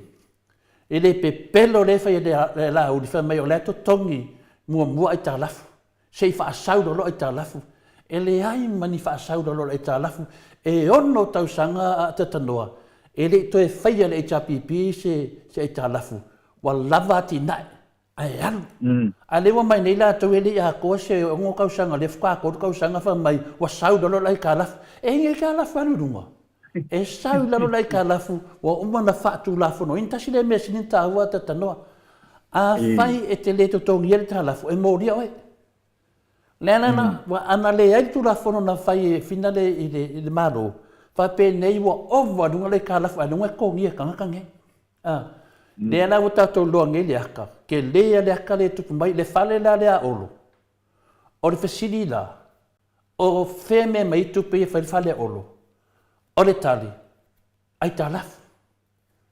O wheme mai ai ta lafu ia. Le to te whai mai le to tongi ai ta lafu. Ana wata tolo nei, ai ta lafu la ia. Lea wati na e a tangata ia. Ewa, ata no, wati na e ai vai minska umai ai temi nei. Ola le whaula inga ai ka lafu. Mai le popoko ngaka nei, mea ngaka le poko le pea. Ata noa. Ia a ele itali mai ile name tau. O lo te ata. Wai langa i lua poto le mo whaalongo ia. O le poto le pea. Ia ma le poto le ana na whai mai ei. Ia te spa ia e ata mai pe o le ngata. Le na wina na smaenga la lea. Mo la le poto le pea. O le poto Ia e sau noa ia to le foa. Ata tanoa. Hello. Ia malo le ia tau pai foi tau fa mala ia i tu nei le po i tai au wa pe o tu langa na po le kilo ina fai mo fia mo mo tangata a foi il kilo il tangata poto oile fai mo fia na kilo i nea o mafai e tangata nei le teimi le nei e mafai awa ai kilo lo ile mo kore ole fionga ile pai pule mo ile kilo ia i fa piano o ia lo mo vinga la ko kilo yo video ngakala but never in his wildest dream o e silia ko male silia ko ka o ma ko ai ia o nanga le tele tatu mta puata tano tesa a le faringa ia malama le tunu wa le fa solo no maltato temia o le mele wai lo ne temi nei ave facilite le lava ia olo ile mala lana na facili nanga le wa fa ina le fale le na fa mala vale le 2.5 miliona le alo to vai nei wa sa wele vai o fe ni fale wa fa ale fa ni me al wele vai o fe ni fale da lon makale la nei o lo wa fa le fale e le ni me a ki kele e an wele vai lana mele wa tupu mi nei le manatu whamaonunga ia wawe nang le la o mai whongkanga. Aia, le ala wata vai e nei. Ai la ma wale vai e le whale o lo le whai. Ai lai o ti munga le oso i le pito, le fo i oso i la pito. La ma wale ai. Mena e tau mai e te le ale whesiri e te tau na whesiri ngia. Ia le company le whaia le whale lea. Apa pe o company le whaia le mota olo. Po le lawa olo. O le company le whaia Samoa. O le mena e tau na ave. E le whe tauwi. Ma tangata la tau te le malo. E wai e le whe sama wai fo i le si fo i whai pule me New Zealand atanoa. Lena mai le tangata sa whenga renga e mai whaila na whale o Samoa. Ia lan mena tupo i New Zealand. Na mo toate ne le whare tonu sina whai pule i New Zealand. E whape nā whale mele a maui fo o kampania le tasi e whaiel mota olo o kampani lewa le tasi le whaiel malewa lele. Ai maui fo o mea tasi. Le unge e le tauna whisiringia. Ia malesi mea to le fua ma ata no te sa. Se te tauna ave ngā lue ngai whai e nai kongkalake Samoa e mawai ni tupe nai kongkalake Samoa. Ia ana whai mai mi fo i o aku i le kukuri sainga. Ia ane mawai ngā no aku whaawo unga o upu lava e pelongia ai le whaafofonga anga marua Samoa. Ia mai. Anga ame la ingai tangata Samoa. O mawai te whaasiri ngā manuia mo la tau tangata soifuanga le iei ne. Me tona na usau no ai nu. E tauna whisiringia por company le tasi. A whai o company le tasi e whai le mota olo. Al company vole le tasi fai fale le I malevale le al lu fu di maf lu fu di milion le tu te le fale tonu a tata no te sa e te le fale tonu mando le foi na pa vole min sta ana le va vena langa tu le ia ta vale vina le le ta vale le ta to tan ramtanga ia le fa mai sa su ia o le tonu milion le ta to va ne longo vinga la har foi e su le 5 milion pe fia milion e sua iau. O le fe siringia po fe sa wal tu pele fa fale alo inga sa vo se si su fa sanga mai ne. Yeah. Mangi fo se ke le ka ngasu. Wa ka le na ba no nge ka ngasu. Manga mai ni se di le ka ngasu ye kia wa. Yo ngalo susu wal mele mo ka ngasu ya. Mena dia yo le sinam ta upu pete fia sa no aira tato mei. Yeah. No pa wan me fo le ke fi fa popo ye. Le o ye ma se transparency for accountability. Imo me o pena mano sao. Le transparency ma accountability for le ngai umaka ka. Ele o follow ya painga malo ile me tau na yai o transparency and accountability o le menga ka mai lo wai lo transparent o le miska la fai do nga la fai nga ale fai mudi lo fate ai le fa pe fai fa kasi umar ka me kas o ale ka ko ke lo e lo ka ye la ko me o aso ia hoile fai ia kung kalake ma kanga ka hoile e fai fa akasia ia longa fale ma le fale lenga dunga fai and we know the mele was fai kanga we know the mele fai o menga ilo ai transparent ma accountability o ka yo ka ko ko puasa nga dunga pa me se kai ni fai nga dunga fai muli nga dunga ia nga fai ilo le la ufa kasi umar kai ni kas exactly o menga re kula meni le ai se accountability le ai se transparency men ka ko le fai lo ke ma tore po mai lu Malo sa no ata no ma na ia fo ilo fina ngalo o ata data ya ele ya la se gol me le ma le falsao le sinu ia fa fantasia al falsao le sinu o ma fa le tu wol no ole bela la watu va kule u kol falsa ia wa ave fo ile u kol fa no wa o ia le posia tu ole ngadwe le ia ole me watu ia wa mali u fo del tu ia wa le ala ilona ilona A o lea e anu le ngungulu le nuu ma le afio anga a. O tupe ali farisā le wa whaua ma le lau atu. Nongo winga la e nuu e whaine me whina le mai a. Polo tu. Ia tōne a fō. Sisio. Kako iloa. Kako iloa ko le fō mai nuu. Le I kele ngā runga sa whai I le kako kumu. E kuru kaka. E whai whakasiala ngā ruenga mana ngā ruenga wharisā po ngā ruenga ali kumalo. Whai whakasia. A te ia isi meo kupu. Wāre whare upu whenua e whai ia tangata watu ia Yesu. Yesu, se o leo e whai e kupura saiko a sau whai maki kāngia a me Yesu. A wata po, tupu pēa se o lunga, longa winga o tara Yesu. Te tupu pēa se o lunga a olo te me sele saito. Ia na mai lole saito sele.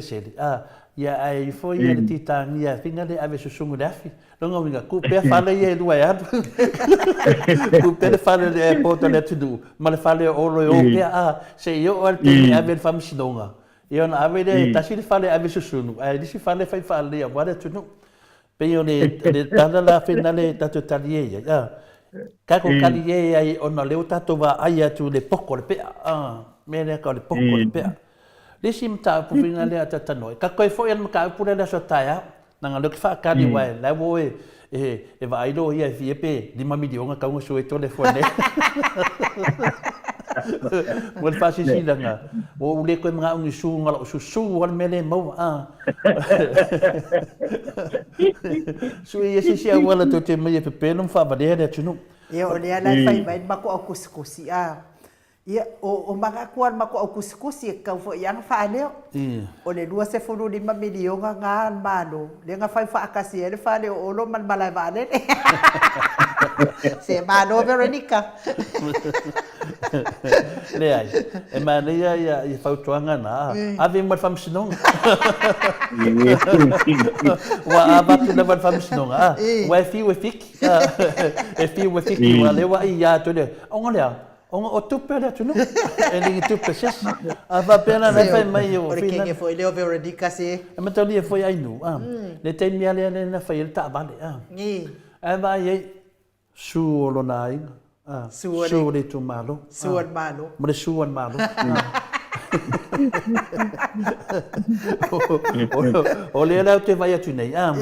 E ma ne foi le suo au. Ai lo tau tala me sa. Le la te fia fisilingia le mele wo fa no mai. Da o talo a ia o tole a fo suia. A wafo e toi fa asanga e na mawa lo le ta o kolo milionga o mo atu. Au kine mena. Lea ka wata o lea ngai na fua. Lea fai nga. Tupe tupen maro walang ratong ni tupen maro e dingen tupe. Al mea te manao ai. Al mea te manao ai. Ia mana le tunu. O tupe ia fai ele tupe lea lufu 5 miliona. O tupe na lena fai ele fale lea. Al mea walang langa ai fasidi. Wa vai al fale lea. Wa sauti munga o lea nga. Ale mo whawhatala. O la fai le fale olo. Pe a fai e sao mea ia, pe a fai e sao, a fai le sao o na mota lea, o le fesiri, o ai le kampani le fai le mota lea. A fai na le kampani le fai le mota lea, e tutusa ma le kampani le na fai le fale le a fina le a poda kako. Nonga winga, wa fai fa au le fale. Wa fai kange vai o le fale lai oi, me adwe la vai. Ai lengi ala vai adwe fale le tunu. Ai lengi ala vai. O le na fa pe ala toia ai longa e o mase mala fa pena ne na wo menele mala lo fesili le tunu o nga le lo fa o tangata ia nga fa o le fesili le tangata ne o la mo le fenga la vai e o ko fa la vai o la mo le fa mo nga fa la vai ia fa la vai o te sila fia ata doa mal fa fonga anga le malo le tunu o le bidsta le o olo o le tete e ia i le fionga i le tai sili tai misa ave ai o ia ma fai pule fo ile tu tas a le la wa tala o ya ta le o mountain ode winga o me ia na te e tangata ele manga o le pui nga tu la epa le pui e tu la epa le tamao a inga malo ai mana o tangata ne e u le pawa le ala to te fata ape ina ile tamao a inga malo fai ai mea e loto i ai ata noa mal whaafonga le maro le atunu. La se e tata mta pua inu, mo lewa manino le mau, ia lewa i loa fo i pel manatu inu, ia le mistalia, po lewa i tula me teimi nei, o ia sa tinga te le teimi o tula mai e fina le angai al malo, a lea la wato va aina ia mio tangata nei, tua le tusa man mena la tu te ia le wasili atu le au lele yolo na fale a o ia na on si minista lele atu se lima tau sanga taru na minista male maota le afionga le tai sili wa fia tau sanga o avea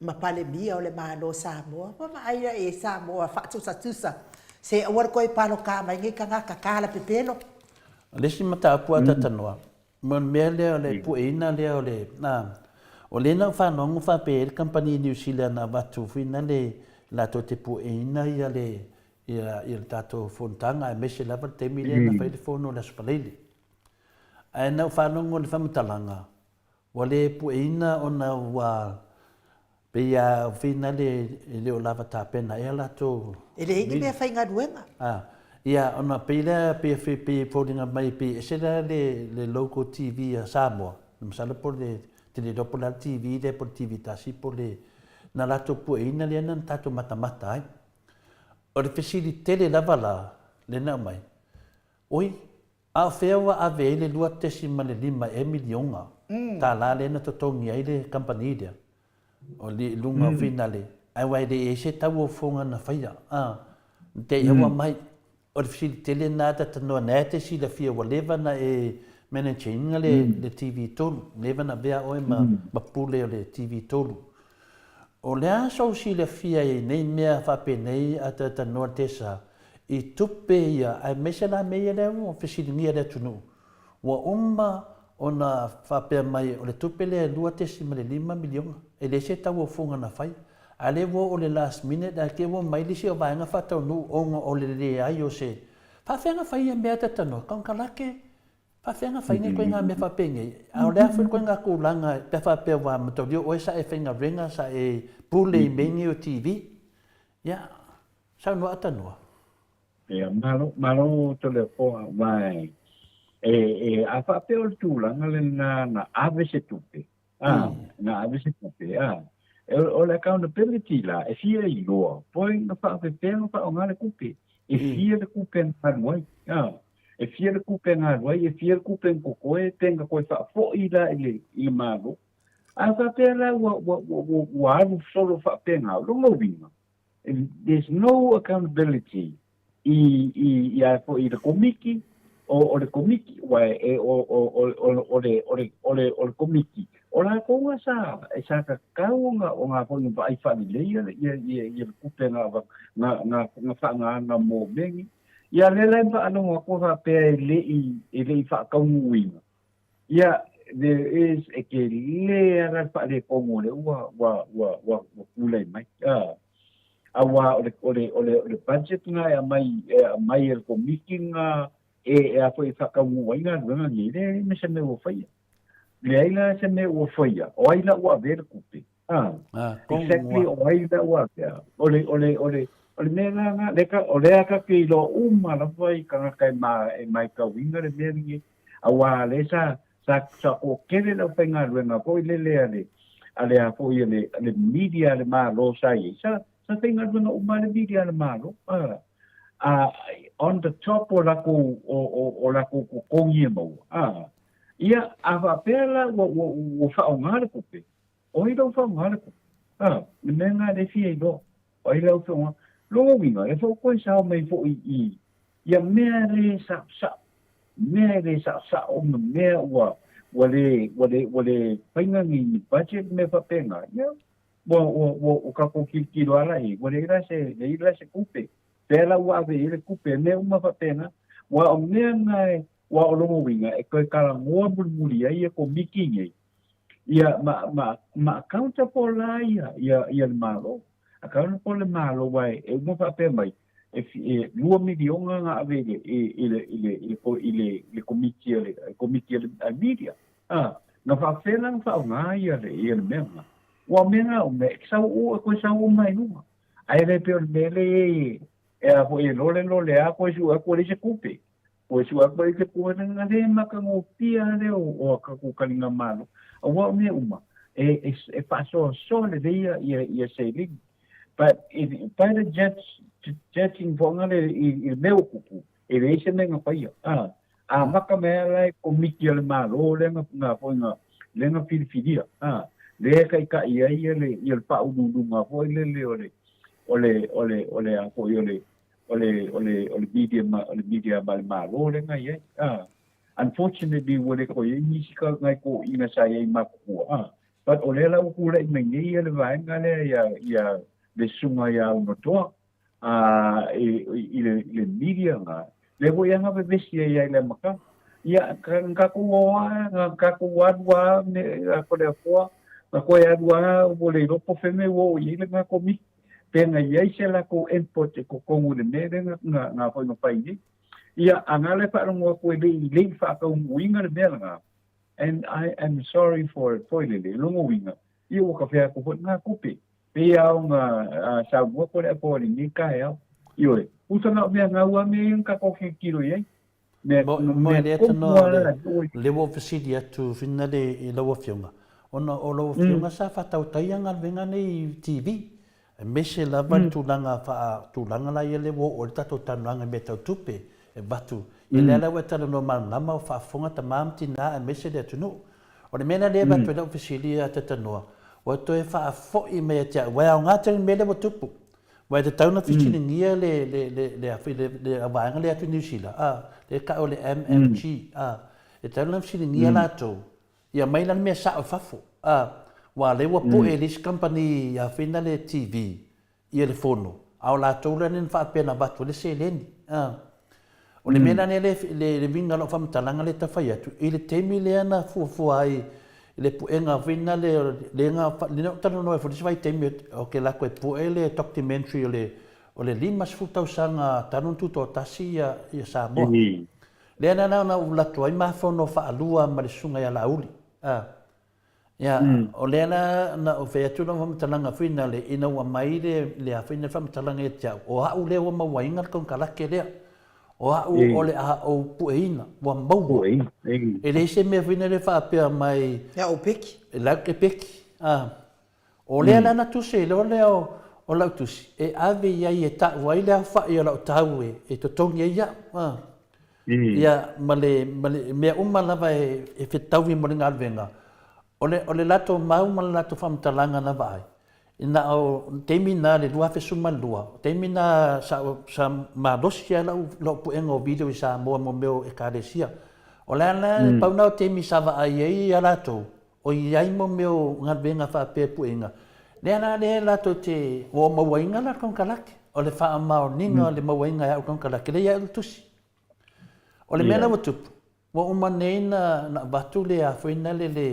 la tusi le leilu moloia senye ya ulu moloia batu tono le moto loia le tusi e ave ai ta wele tau o le tau na sa ta we te fai ninga venga to lu fu di ma feta la sa mota la e lu fu di ma feta la lai to tono le tusi le la te fa ma winga nei o te toe fo ila ve e to so e al mene ya o le na o te no fo mo ma fo fau ile susunga ya lauri wa o ia lava le na mense ina le tusi le na mense ina la ngoi lungo ona na pokalambe ma fa ape mai ai o lo le fia ya te ia inga o le ma le ile peki ai no o le mawaina ya o ya peki o le va no mawaina a le o sau fai ni fam talanga le la te fa tadi lava le la wa tu sale le me le wa tu pusi company le New Zealand o tu sale le ya me na tu pu ya tia mal me le wa tu pu ai longa na ave se tu pusi company le ai lona foi na ai longa vai le te pu o le company o le te yo fa ya tu dis company mai pu ono le mela na ta welo sa nanga atata noa e na mi fa manino man fa malama pe na yese tu pe na ave company le a fa le se tu pe to tongi ne le tu pe to tongi le tu pe ai ava pe na ave le tu pe na sili pe shala me wole pu ina la tu ai pu ele o le mela le te mana o fina le fo i ata do ma to le fo le na bebesi ai fo tu stala i Samoa ona ole o le no fo Samoa ai malo atu ai le MMG le i le pueina o le whaamoemoe lea. Lea lana whaapea mai e 2.5 milionga lea le a ave iai i le kampangi lava lea. A lea fo ina ufa alongo ata noa te sa wa lea fo e la mai ai ma le Blue Wave i le bea lava lea. Lea la lea na ufa alongo ata noa te sa wa so se mea lava e manino lava le mata le vai e ai le taimi e manino ai mea pepelo ma mea kuruku i ata no. E lea la whaapea sa vali atu kampani le Samoa e lea india la tau mea whainga nuenga. Lea la na oi foi lo le TV tasi Samoa kama ni mea lea ata no. Ai sa tau lava na tu TV tasi.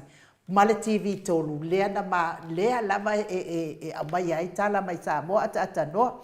Tal tonu tato te toyo ia le tūlanga lea whamanino atiri lea so atai au. Ia ona ol tato taimi lea ata no wa ai atu ua. Tele tato mta upu ia ona ol tato taimi wala ititi. Ya. Le afina le meta on saya atunu ai anga te me ya no ali te kama fam tala se uma per mele tam fam tala a faina ya tawa ya tatano lango le mele te tawinta to malama a fai vole pueina le company le ya le mele tu wa me na tato fa no ai ele na avele lua te 5 milion a faila longo vinga fo dinga mai tu sal mena tu por company le mena tu po ya cha Wal mele tupi a tau a tatanoa, o te fo i la vai Samoa o te alu a soe, langa lewo loa ne i, ngā whao ngā ue tangata ne, o lau piri la lena ave. Ia wo sa hauni, tā pena, whātau o video, mea lave ave whenga venga. O lea rei e lei umma mori mau, nei ei e tamari i tamato tananoa, ma mato wo mato tananoa whaatasi marisunga e lauri. Lela leo temina o vea ia lauri ma fong fetalai. Lela whanonga me lauri lo whamatanga lea. E sola lea meo leanga e turi loa lava.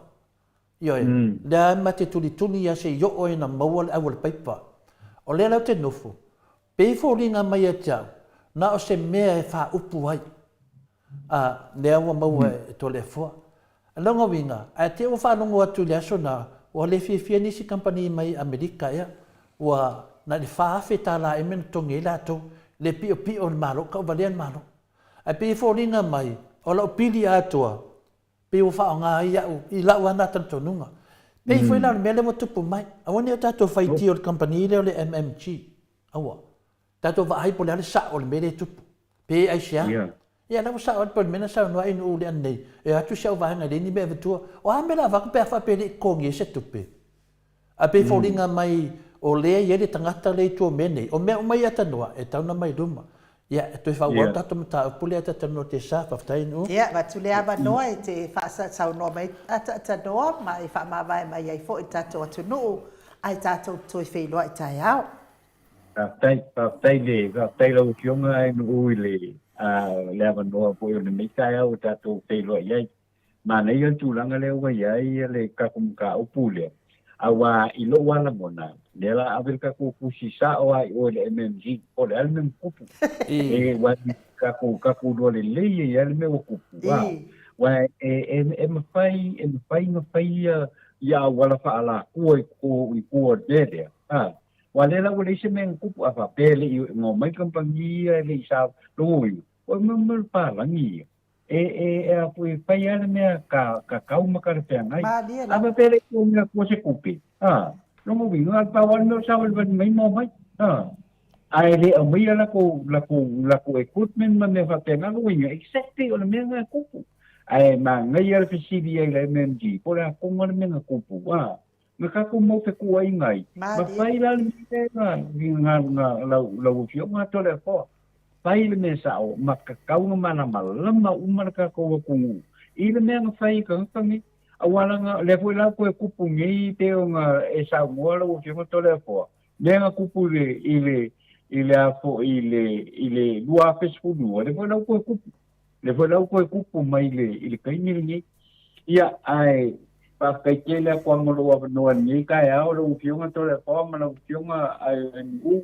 Ma nei hui tātou tanoi nei tūrao le fiafia, kaku karisia, i le lofa maleanga le leo le kua. Mau hui se siawa noa, ia kakou se koe whiloa i le whonu kaku karamoa kili, ia inisio por kala inisio me ko de kaunga pa malama ia ia tato tenu pa kai kele lava mo wa mo ni va no le kai au ia manuti le ina ko kwanga le tato tenu tamam tila matua ia le lo le tato tenu au ia manguia lava ia nge ia so ia misi foi la ufionga ai no mana ufionga tole ko pa tu te peo le tato por kala ai ia le me ko ia so pa tai. Ia, manuia fo ilo waso ata doa misi atu lava oe atonu fo i se aso lata mai mawalo mahalo si ia tatou toi whailoa ia i fo i tatou ofisa nei ma tatou wewa ai itali watu mo Samoa nei taimi ia whaaso i fua ia tatou whailoa i le aso atai au ia o le tatou porkalame na mo nei aso ina ua 2 minute te ai le itu la hiva mo ni atu wha malo ma le whaataitere la wafionga manusina te whano ma le whaletua lua se lau tālau fua ina mai mo le tātou wha moe tātou whainga mea alofa mo le afionga i le tātou profesa ia Dr. Afuano wha pia fo i King Solomona wha tai mo le se lau tālau whai mea alofa mai ai mo tātou profesa ia Dr. Afuano ia aso toonai ia wha ngataina lea whainga mea alofa mo se tātou profesa mole nei fo i tausanga ia ai wha manuia tele le atua ma tau apio fōringa ma tusi mai wha pia fo i lungo le YouTube wha manuia le atua ia te o tau uma i tiu te mawhaiva e whianga ia i nei aso wha manuia le atua ia o loo mafuta mai tono whalewhai ngā ruenga maua le malosi mai le alii a wale sauni mo a wale a ngaru loe ai mo le manuia wha manuia fo i le atua ia o loo wha sauni mo le sifi awa uri ma le sifi pō maua lo tau malosi ma pui o tau le au ave pasi le au ave lori le au ave upa ma taxi ia wha manuia le atua i le foi ai o uli lunga o le ala tele maua le mataala ia ma wha mao i mala ma wha le velave o no tupu wha fuase i lunga o le ala tapua inga sunga i au na le atua ma whale tua i maota malawa e maise o le au sina si o tātou watunu tupu mai o Samoa